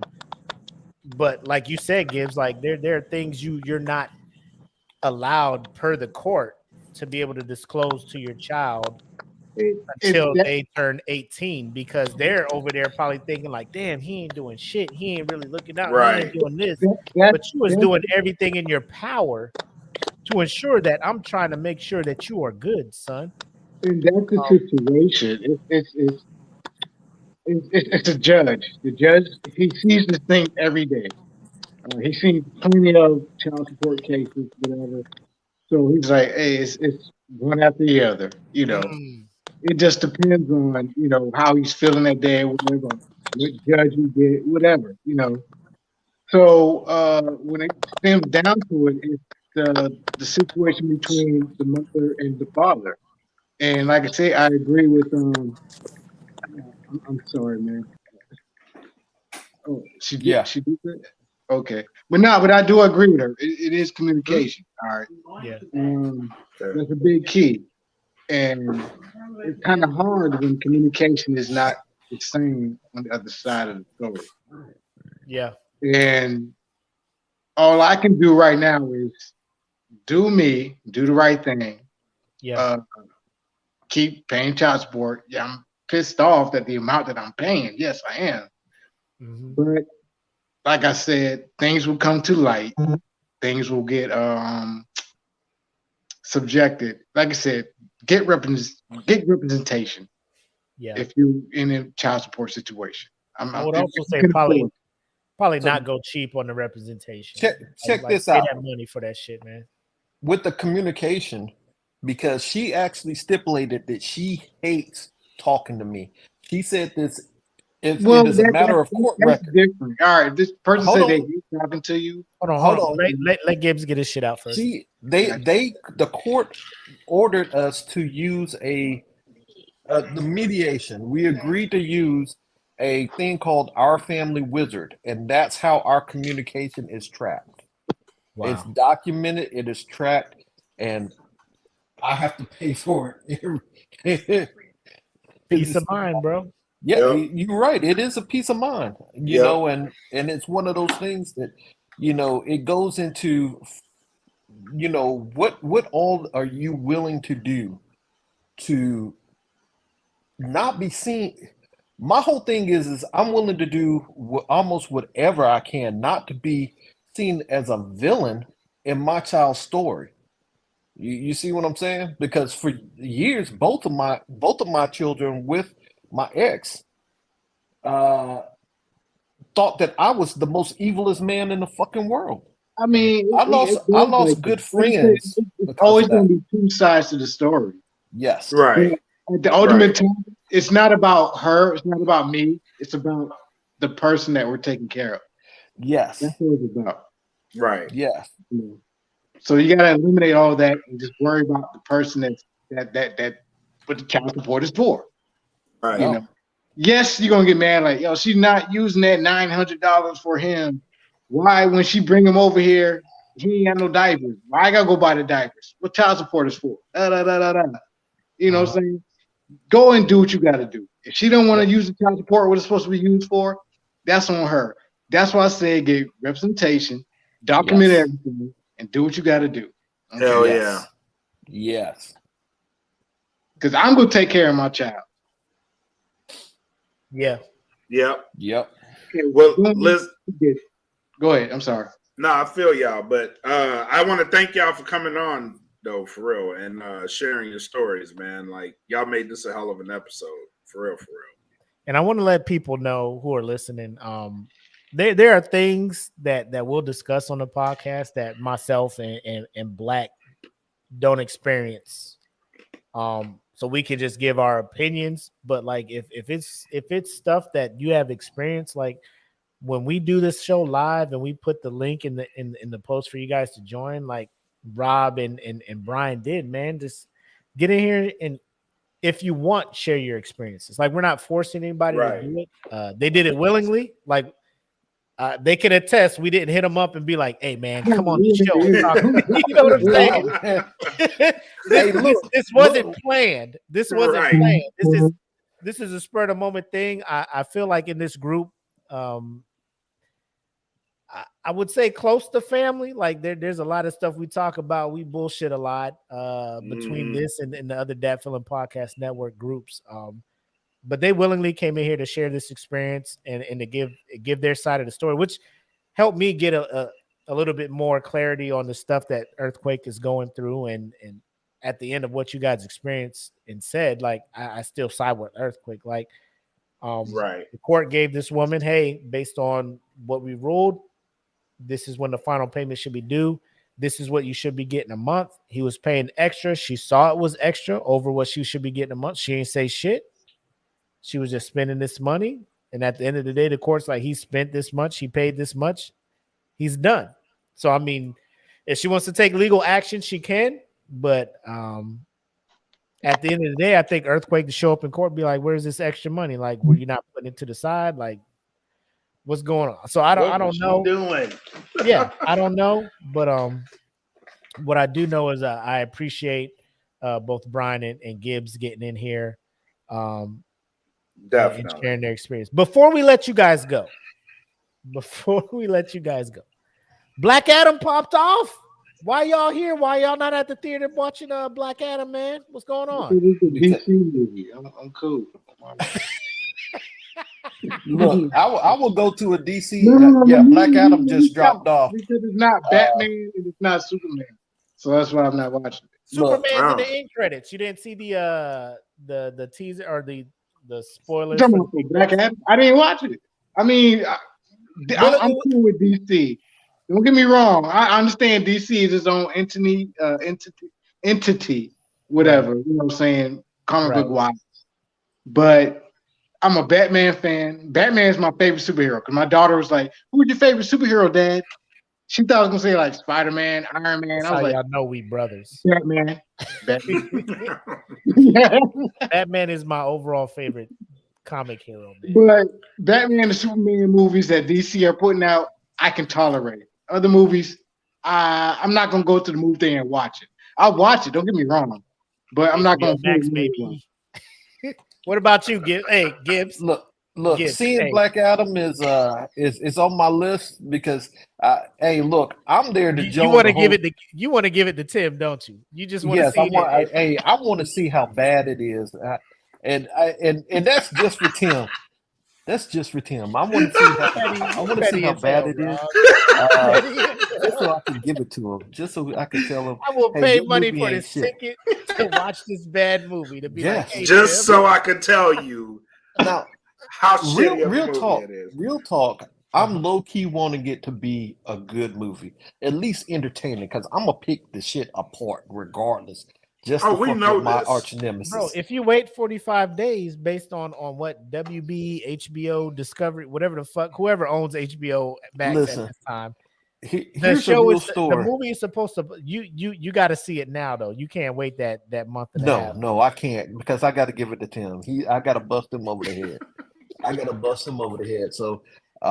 You know, I may catch a matinee. You know what? I may catch a matinee. My wife makes me go see it by myself, or she goes with me to see The Rock because she's a Rock fan. You know she gonna go see this motherfucker in this suit. She might. My wife wants to watch it, so I'm pretty sure. Not my wife. My kid wants to watch it, so I'll show you a trailer, and you. I will say this before we let you go. Y'all know how I feel about Chris Pratt and he doing the Mario shit. The trailer came out. The trailer looked, you know what I'm saying? Jack Black is Bowser. You know, like I was hyped, but then Mario jumped out and then he actually opened his mouth and I was like, oh, here we go. But my son, my youngest, LJ, he's 5. He's all about it. He's just like, you know, because he plays Mario Party and all that stuff. He loves Mario. He's like, I want to see this movie. Now, it don't come out till April. So I got time to wean him off Mario so we can be like, we don't need to see this. That's how they got us. But I don't see that happening. Be like trash ass Mario. Hey, movie. Play Sonic. Play this. Play that. Forget about Mario. Hey, Zelda. don't worry about, bro. I Take don't him to think see he gonna, Sonic, man. who Sonic 2 was better. Like I mean, take him to see Mario. Sonic was fire. Take him to I, see Mario. Let the I love the kid live in direction his. Sega's going with the Sonic movies. Let your The kid voice live his acting life. for Sonic is on par. The voice, Yes, bro. it is. When As a Mario parent, opened his mouth in that, all they had to do was stop after the Bowser scene, and Because I would have been like, "Fuck it," let me roll the fucking dice. let that man make his career. I mean, Chris Pratt, do your thing. He fucked up Man, Jurassic Park was for me, in Parks and Recreation. bro. That nigga's funny as hell. I don't know. I don't know what you're talking about. He's funny in Parks and Recreation. As old buddy in Jurassic World trilogy, not it. You know I mean, he had to try to play that role, man. Come on, man. Let that man do his thing, man. Chris, ain't nothing wrong. First, like if Jurassic Mac. World, if Jurassic World was just the one movie, I'd have been cool. Look, hey, let me ask you this. Let me ask you this. Did you persecute John Leguizamo and the old boy for the Mario movie back in the day? Bob Haskins, no, because he was in Who Framed Roger Rabbit. I did. Who Framed Roger Rabbit is a classic, and I will stab so anybody Bob, who. So Bob Haskins gets a pass for the awful Mario, and John Leguizamo does. Have you not seen Who Framed Roger Rabbit? Yes, I've seen that. How old were you when you seen it? I know we're not the same age. You a couple years older than me. I saw Who Framed Roger Rabbit. I'm like, this is I saw a protected Mac, see, protected movie. See, you gonna make me say some shit like at least I ain't got Akon's hairline, man. Come on, you heard me with that. How old was when I saw Who Framed? I was old. I'm just I was asking. an older kid. Because kid, when I bring up right? Who Framed Roger Rabbit, everybody in that movie should be protected by law. They should be. You were right. He Okay. might get a pass for that, but that movie was so god awful. The only person in that movie that is John protected. Leguizamo doesn't get a pass from me though, because he wasn't in a Who Framed Roger Rabbit. So John Leguizamo still, and now he's in this fucking Violent Santa Claus movie as the head gangster. I'm just like, bro, Leguizamo, what you do? Would you say John Leguizamo gets a pass from me after he did Romeo and Juliet. Him playing Tybalt was smooth as fuck. Oh, I'll give you that. I'll give you that. That mug said, "Peace. I'll hate the world. I hate the word as I hate hell, all Montagues, and thee." That 45 was clean as a motherfucker too. To each its own. That Romeo Juliet with Leonardo, like, bro, get that all the way the fuck up out of here. But that's just me. That's just me. I'm just like, bro, as many times as I've read this play and have seen this thing performed, y'all bringing gats into this shit, bro, stop. Like, that don't motherfucker pulled modernize down his shit, and you're gonna try to modernize it. You're gonna modernize it with guns. And y'all still talking like this? Everything. You know they gonna revise it? Like, come on, man. The cash cap. But you're gonna revise it, make it modern speech. Don't be out here with gats talking in like Shakespeare. That's nigga. the best part about it. You know how gangster it is. Do you know how? No, here's what I meant. Here's what I meant. Romeo must die. Romeo must die is better than that. Get the fuck Romeo out of Juliet. here. Look. He froze because that line was he was about to say was trash. Yeah, exactly. Do you know how the gangster it modernization? is to kill I can believe DMX using listen, old I can English believe as DMX. DMX saying the shit he was saying, and Romeo must die because it was modern shit. DMX can have a shotgun because it's modern as fuck. You out here with a 45? Thou must not have this. Yes. Hell yeah. Now imagine DMX saying that shit with a Glock in his hand. You know what I mean? Your words in its Yo, so not spicy. All your words in its bro. Hell yeah. Hell yeah. Thou should not smite me, you know what I mean? Tongue muscle strong as fuck. John Leguizamo baby. You can't even speak anyway. You a Sid from Ice Age, bro. Your list game strong already. You out here with TH ending words all over the place. Fuck yes. Yes. Get out of here. Anyway. I loved it. We gonna let y'all go, man. We cut it long enough, man. Hey, we appreciate. Thank you so much, Brian, Rob, for joining the Smoke Pit tonight. Thanks you for sharing having us. your stories. and all that. Yeah, we do. Like I said, when you came on with the child support thing, I was like, I think I got to jump on. I got to say Hey, something. hey, look, that shit is kind of cathartic to cats who are living this shit. Because it happens. Yeah, you know, like I said, it's get representation. Get representation. Get representation. Thank y'all very much. Appreciate it, man. You guys take care, bro. All right, now. Peace. All right, now. Peace. Whew. That was a good segment, man. Fuck yeah, it was. That was a real segment. We thought we was gonna come up here and be jokey with the shit, man. But it got serious. That shit is real to some people, man. And I'm glad I really appreciate them jumping on sharing something that personal. You know what I'm saying? I don't know if I could have did that. I probably would have if I'm heading up the podcast and shit. But to just jump on and share your experience like that, I think that was pretty dope. Hell yeah. Shout out to them too for doing that.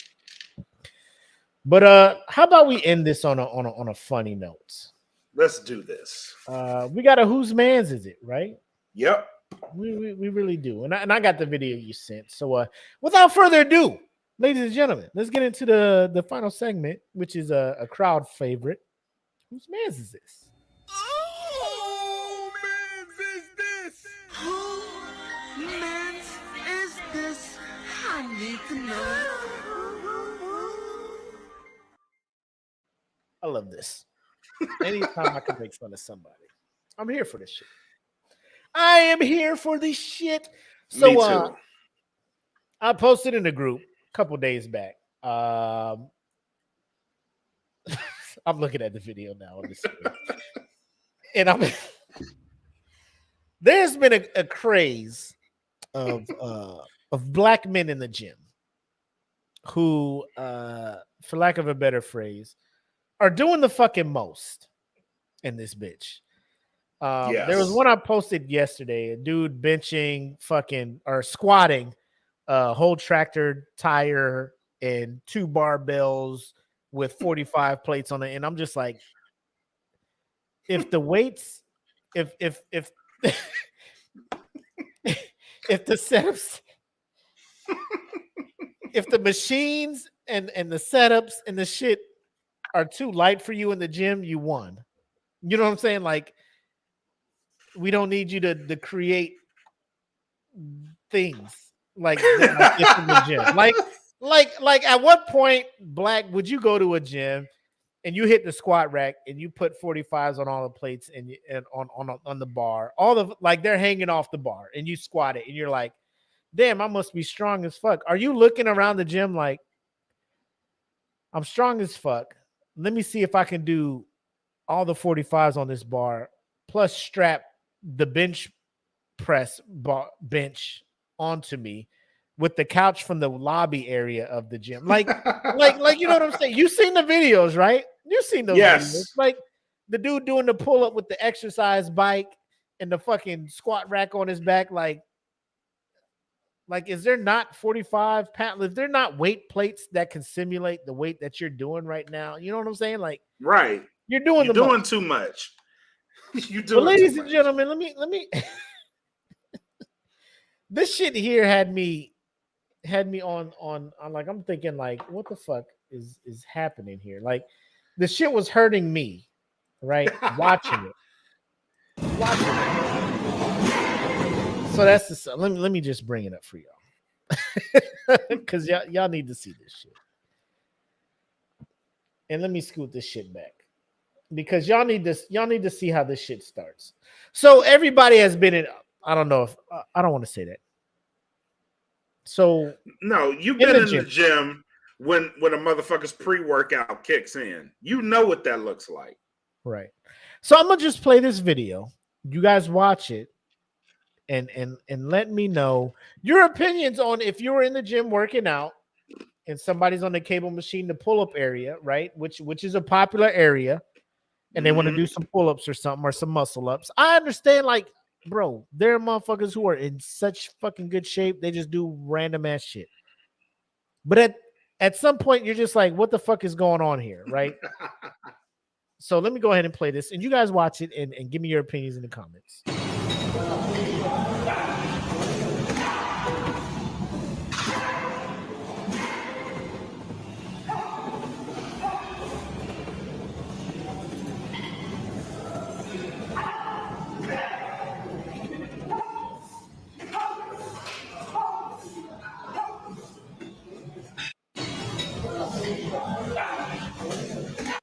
All right, man.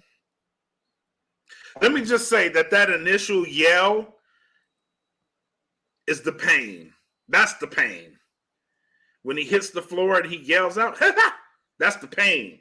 When he lands Right. on his elbow and toes. Yeah. Oh yeah, that's pain. The rest of it, yeah. Oh yeah, he's operating purely off pain. Straight adrenaline. Oh yeah, pain and adrenaline. Like that's pain, adrenaline, and anger pushing this workout. Because you can't stop. You got to keep going. What is the purpose of this display of whatever the fuck it is? It's not strength. I don't want to say it's strength. But there's been a rash of videos of people doing these weird ass push-ups and these random ass jumps. Like it's what is this? What is this showing to the viewer? Like what is this trying to prove to the viewer? This nigga's crazy.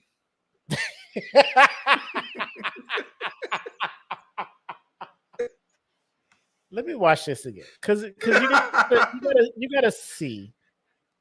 Like let me bring this shit back up.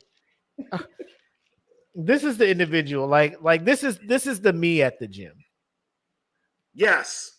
This is the that me is at the gym. also I'm me. I'm on this apparatus here, probably trying to do tricep push down. I'm waiting on you. Fuck it's going on, right?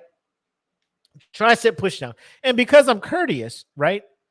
I see you on the pull-up joint. I'm just like, I'm gonna let you get your pull-ups on, and then I'm gonna get back on the shit I'm doing. But as I let me roll this back. As I let you get up there on the pull-up bars, you start flipping yourself over like this, and I'm just like, I'm texting people. Also, let the fact that if I'm sitting here watching you do this, and then I know further back there's a dude recording you, you about to probably do some wild ass shit just to get on TikTok or whatever, right? So I ain't trying to be in your video. So the individual who's here, who I said is me at the time, like I'm just trying to get a workout in, and you want to audition for Zordon to be the next fucking White Ranger or whatever, you know, you do. Hey, look at the dude in the black. I think that's me. That's this me. one here. Yeah, that's okay. me. Let's like, roll what it the out. fuck is going on? Let's roll it out right and now? see what's going on here. First of all, let me.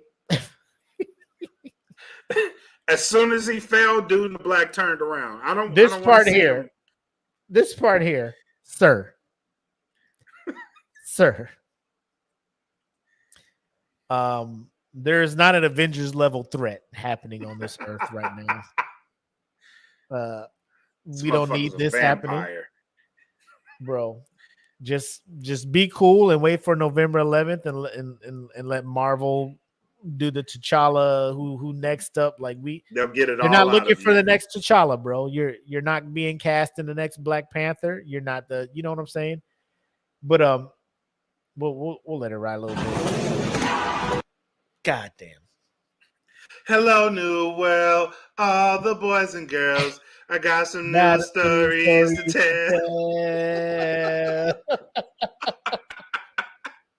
tell. My elbows would have been through my shoulders. Ha! Oh shit!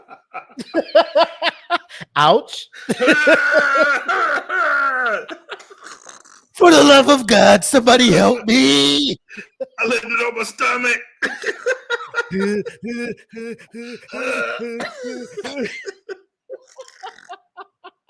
That out of breath talk. Get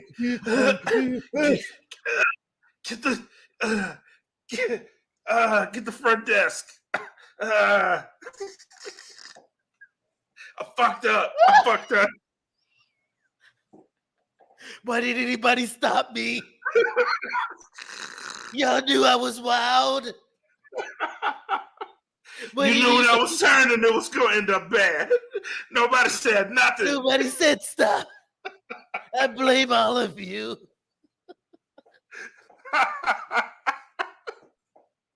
But he knew he was doing this because look, he got the arm sleeves with the protection and shit. So he was like, "Hey, next Monday when we hit the gym, I'm gonna do it." So he started doing it, and let's see everybody's reaction, right?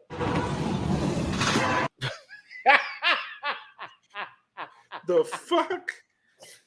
So he goes from under the bar to jumping towards the barbell rack or the dumbbell rack, where old buddy with the towel on his head right here is trying to do his little, his little front raises for his shoulders. Yep. Right? But he out here.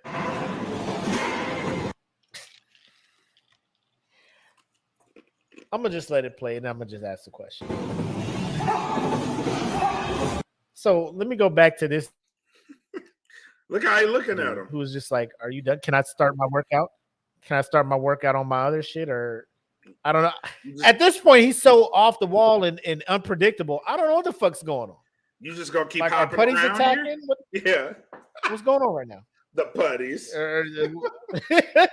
You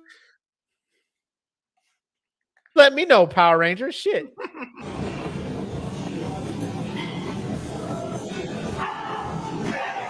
So this push-up variation, what is this proving? You saw him crip walk with his fucking push-up positions, right? What is that showing us right here? Nothing. The man has an amazing core. Yeah.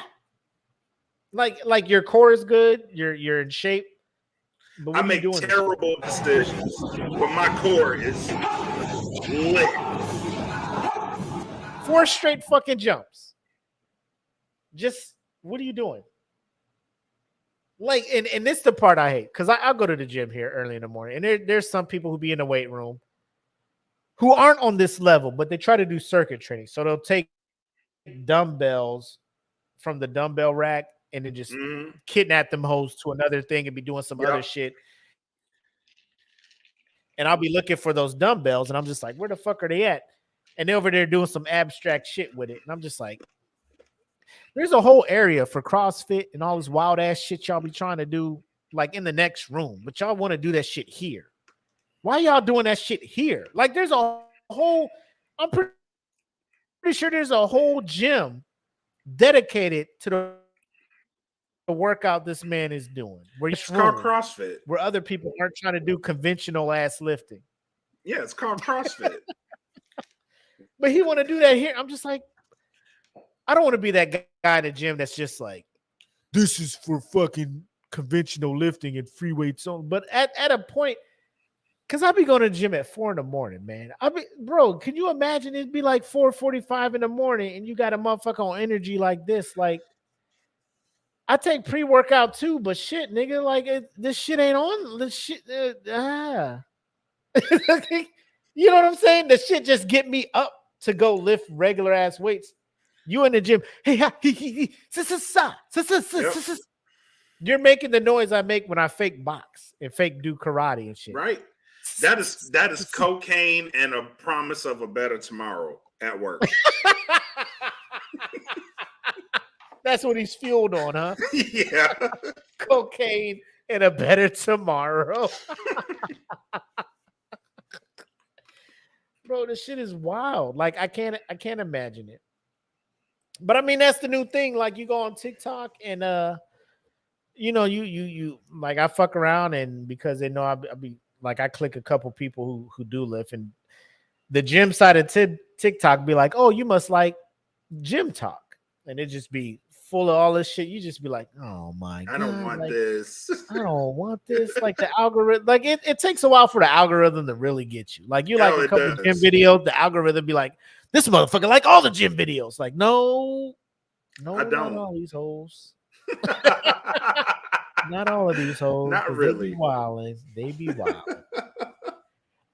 But yeah. So we'll go ahead and wrap up. That's all I got for that. Whose man's is this? So if you do go to the gym, don't be this guy. And if you do want to do this workout, please go to a spot where they're not conventionally lifting, so where you're not interrupting anybody else's workout while you want to fucking, Saiyan train on the fucking capsule going up the Namek to fight fucking the Genju force and shit. So do what you do. Just be respectful of other motherfuckers that are working it out. That's all I want to say. That's all. There's a time limit in certain spots, bro. That's one of the Like, bro, I don't want to hear that shit. Goddamn, bro, just get the Kamehameha wave out. Get the fuck out the way. That's all I'm like.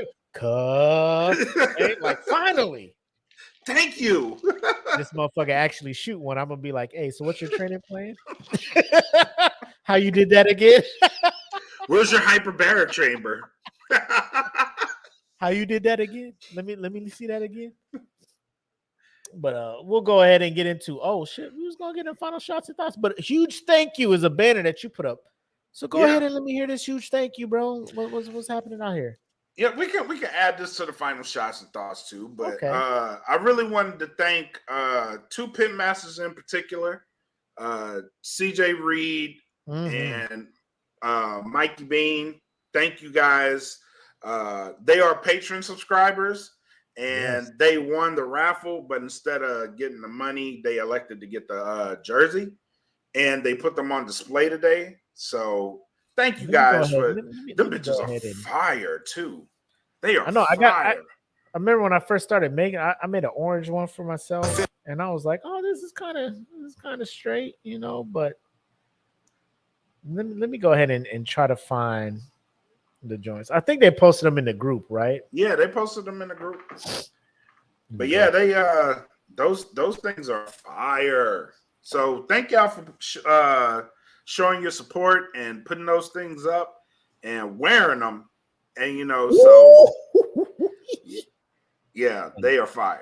He's like, yeah. Look at that. That is A+ right there. So thank you guys. A huge thank you. Thank you to all of our patron subscribers who continue to help us out. Thank you to the pit masters, man. Like y'all, this has been one of the better things, and we are working to make all of our platforms on DFPN stronger. So yep. Hey, we appreciate the support. You know what? We'll go ahead and mention this now. Go ahead. Because it's even without the announcement, the shit looks like it's going well. So what we have been known to do, or what we have been doing, is putting everything under one podcast network, right? The DFPN. And based on how the episodes roll out, they're not always scheduled and stuff. So some will roll out. There'll be more, how it'll show up in the DFPN. Right.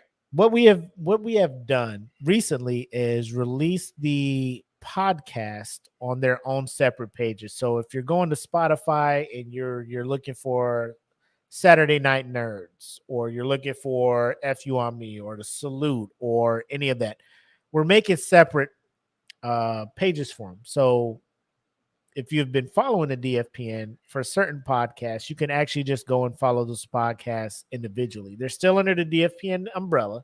We're still a family. We're still a network. All the videos will still display on the DFPN YouTube and on the webpage.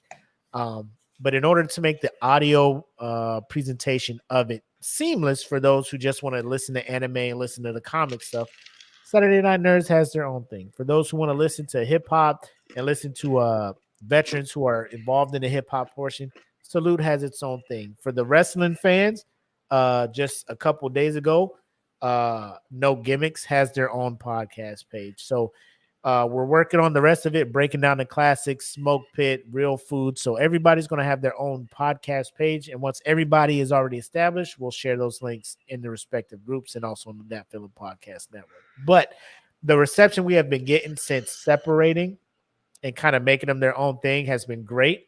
For everybody. Yes, it's been helping everybody out. So expect more activity in the group from the owners of the podcast, and more interaction, hopefully, from you guys. And instead of Pitmasters jerseys, we can have Real Food jerseys, or just DFPN jerseys, or Dat Feeling jerseys, or something like that along the way. But we just put Pitmasters on these because I know they're OG members of the Smoke Pit. Yep. Came in Pitmasters. This was their bread and butter, or their introduction to DFPN. So very active members of the group, very, very supportive of what we've been doing. And for the members of DFPN Patreon, it shows us the total. And those who have already donated over $100 to us, just know we're planning on something special for y'all to show our appreciation for what you've been doing. There are some people in there who have been over $200, just been donating since day one. And we want to make sure that you guys know that you're appreciated, that we're not taking you guys for granted. The where we're at from where we started could not have happened without you guys. So real talk, I was listening because this whole move, it allowed me to listen to old podcasts. Yeah. And I was listening to old episodes and I was like, Jesus, man, look at the leap that we have taken. Like just audio. Wait until the Smoke Pit starts getting its own page and we go back to episode 1 up to I know. I know. Just wait until that, bro. Just wait until that shit happens, bro. Because like you said, that what was it the other day? You was watching episode 3 of Smoke Pit and you were just like, yeesh. Yeah. I was like, what was that episode? What was the one episode? Because we each under our belts have one episode where we went each one, like one episode you went overboard with the drink, and then the other episode I went overboard. I was just like, we gotta do better. do we want to put this episode out? The first text in the morning. Hey man, what happened last night? Hey bro, we gonna go ahead and scrap this. We gonna vault this bonus content. Only the patrons gonna see this shit, dog. and that was rare. Like if it, bro, this ain't even Patreon worthy. We can't be putting ourselves out here like this in case we run for some kind of public office. Sir, Kelvin, I have this video of I withdraw from the race. I'm done. They got me. My opponent can have it. Please do not play that shit. I'm out of here.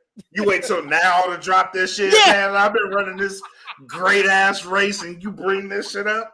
I knew about it. I didn't think you was gonna find out about it. Son of a bitch. You son of a bitch. Shout out to Jen Johnson. Diamond in the rough. I think so. I think not to toot our own horn, but the DFPN has been a thing since 2018, according to some of these podcasts that we're archiving and putting out there. 2017, god damn.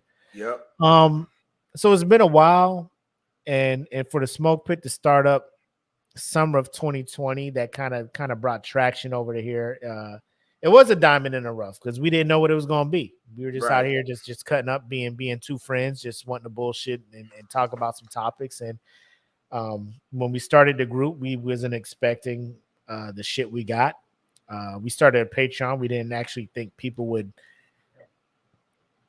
actually sign up and give money. You know what I'm saying? Bro, that was a gamble. We were just like, if they do, they do. If they don't, they don't. You know. But at the end of the day, I knew me and Black were both very passionate about this podcasting thing, or very passionate about doing something like this from back in 2019. And he'll tell you, because I was listening to your Wrestling with My Thoughts, probably episode 3 or 4, and you were like, there are 3 people I need to bring over to DFP. one, I'm working on one of them. And I was like, he talked about me. He was like, there's 3 I'm trying to bring, but one I'm getting in. There's 3 in total. And I know you talk about Pittman and you talk about Ant. And I still want him here, bro. What? Eventually, you know what I'm saying? They're gonna end up over here, bro. They're gonna end up over here. But yeah, it's listening to stuff like that, and then I look at what we have now. You know what I'm saying? We got a Patreon. We got Smitty cranking out, content. We got Saturday Night Nerds. We got a whole new podcast, whole new crew we got over here. FUI me, listening to that. And I'm gonna fuck around and send Wiz these stats, bro, and be like, You want to come people back? fucks with you. Hell yeah. You know, I mean, he has his episodes and stuff, and you know, but I'm just like, people fucks with you over here. Like if even if it's not with us, Wiz, even if it ain't on the brand, bro, we need your voice out here, man. We need your voice on certain things out here. But I'm very humble. I'm very humbled looking at the statistics. I'm very humbled looking at everything going on. I'm very humbled for those who have taken the time out to listen. Over in Italy, Belgium, over in Europe, everybody listen to Saturday Night Nerds and whatnot. But like I said, I never thought this would be a thing. I thought when I said what I said, it'd just be a small thing with probably just a group of my friends listening and stuff. But it was good enough to make Black be like, hey, you want to come over to the network? And now the network is doing what it's doing. And when I tell you that 2022 was only one step forward in the right direction as what 2023 is going to be for DFPN. Buddy, this is not a thing where I'm just embellishing. You know, like we already got plans set in place and things set in place. And it's all about showing appreciation to those who have been with us since day one. So I feel like that's the formula. As long as we show you guys appreciation and we let you guys know that we really appreciate you guys rocking with us, that further just deepens the bond between us and our supporters. So thank you guys so much for rocking with us, man. That's all I gotta say. Very much, thank you. Very much. Everything he said, I echo. Hey. Man, when I got approached to do the DFPN, like I had the plan because it just all fell perfectly, man. Like we all talked about like doing a podcast. So we started doing a podcast, and then I got approached for DFPN, and I was like, it's the perfect opportunity for all of us. You know what I mean? Like we have a platform, you know what I'm saying? And then to be integrated with such dope people like Wiz and E. Smitty and MRK and just have that family there and then grow that family. It's been amazing, man. And it's been so much work that now that I'm going back and revisit it, like we worked so forward that I don't look back. So when we look back at it, I'm like, holy shit, look how far we came. You know what I mean? Like, episode 1 of the Smoke Pit was like, it was like going back, it's a gaggle, bro. Like, we didn't know what the fuck was going on. No, we didn't know. We didn't know what the fuck to do. Yeah. But like now, remember we were trying to like, you'll go live doing Facebook and I'll go live using Instagram. And we'll try to make this weird shit happen where like we can read comments and then stream, or Zoom was just like, pandemic's going on. We'll let you stream live on Facebook and see shit. We're like, yeah, we'll give that shit a try. No, we couldn't see comments or none of that weird ass shit. And then StreamYard was like, my nigga, we know what the fuck's going on. We can help. Like, it's just an evolution of trial and error, which if you're going after anything in life, that's going to happen. Like you got to try some shit, see what works. If it don't work, move on to the next shit. Or if you're trying some shit and then something better comes out, you want to take that risk because this is all financial shit that's going on. Like to use StreamYard to the extent that we're using it, and the Patreon, and to use what is it, Venmo? Yep, Venmo. Okay, because last time I was saying Vimeo and motherfuckers was looking like, nigga, you want us to, but Venmo and all this other stuff, like we're signing up to do these things, and it's money out pocket, like to become an LLC, to get all this other stuff, to start the merch and the get logos and all that stuff. Like it like there's a bunch of people who have been sitting around not spending extra money on shit like logos and stuff, who have been sitting around like, maybe we need to spend some extra money out of our pocket on logos. And all this other stuff to be more legit. And we've been doing it. Right. You know what I'm saying?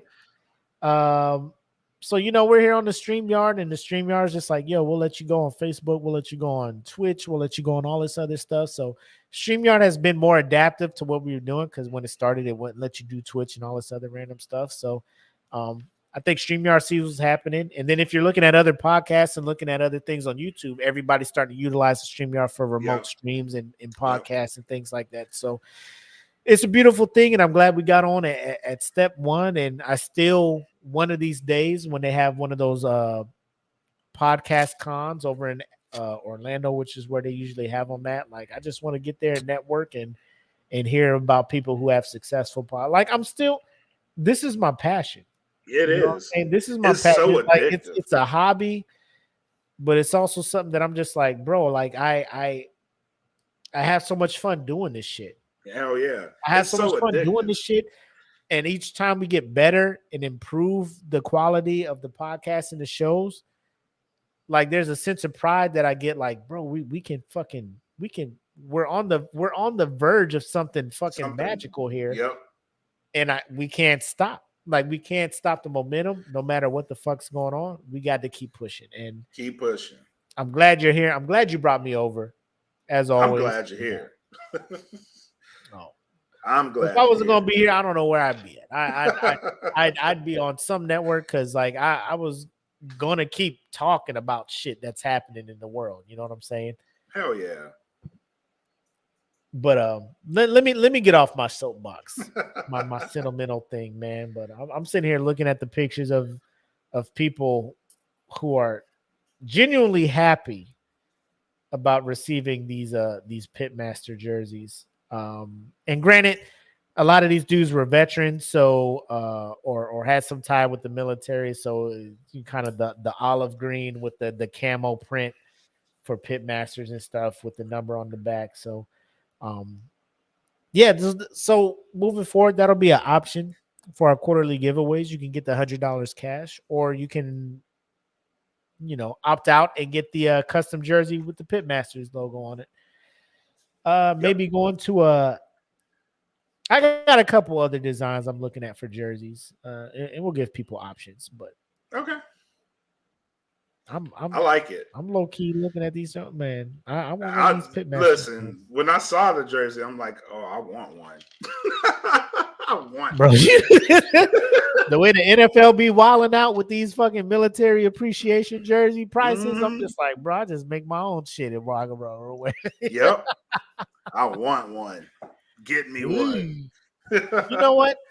We'll get some made for the crew when we have our event in the future. All right. I ain't trying to drop. We're foreshadowing, but yeah. Just know what's 2023. Coming. What's coming? I feel like everybody needs some DFPN swag when we roll up. When we roll out and show out. Yes.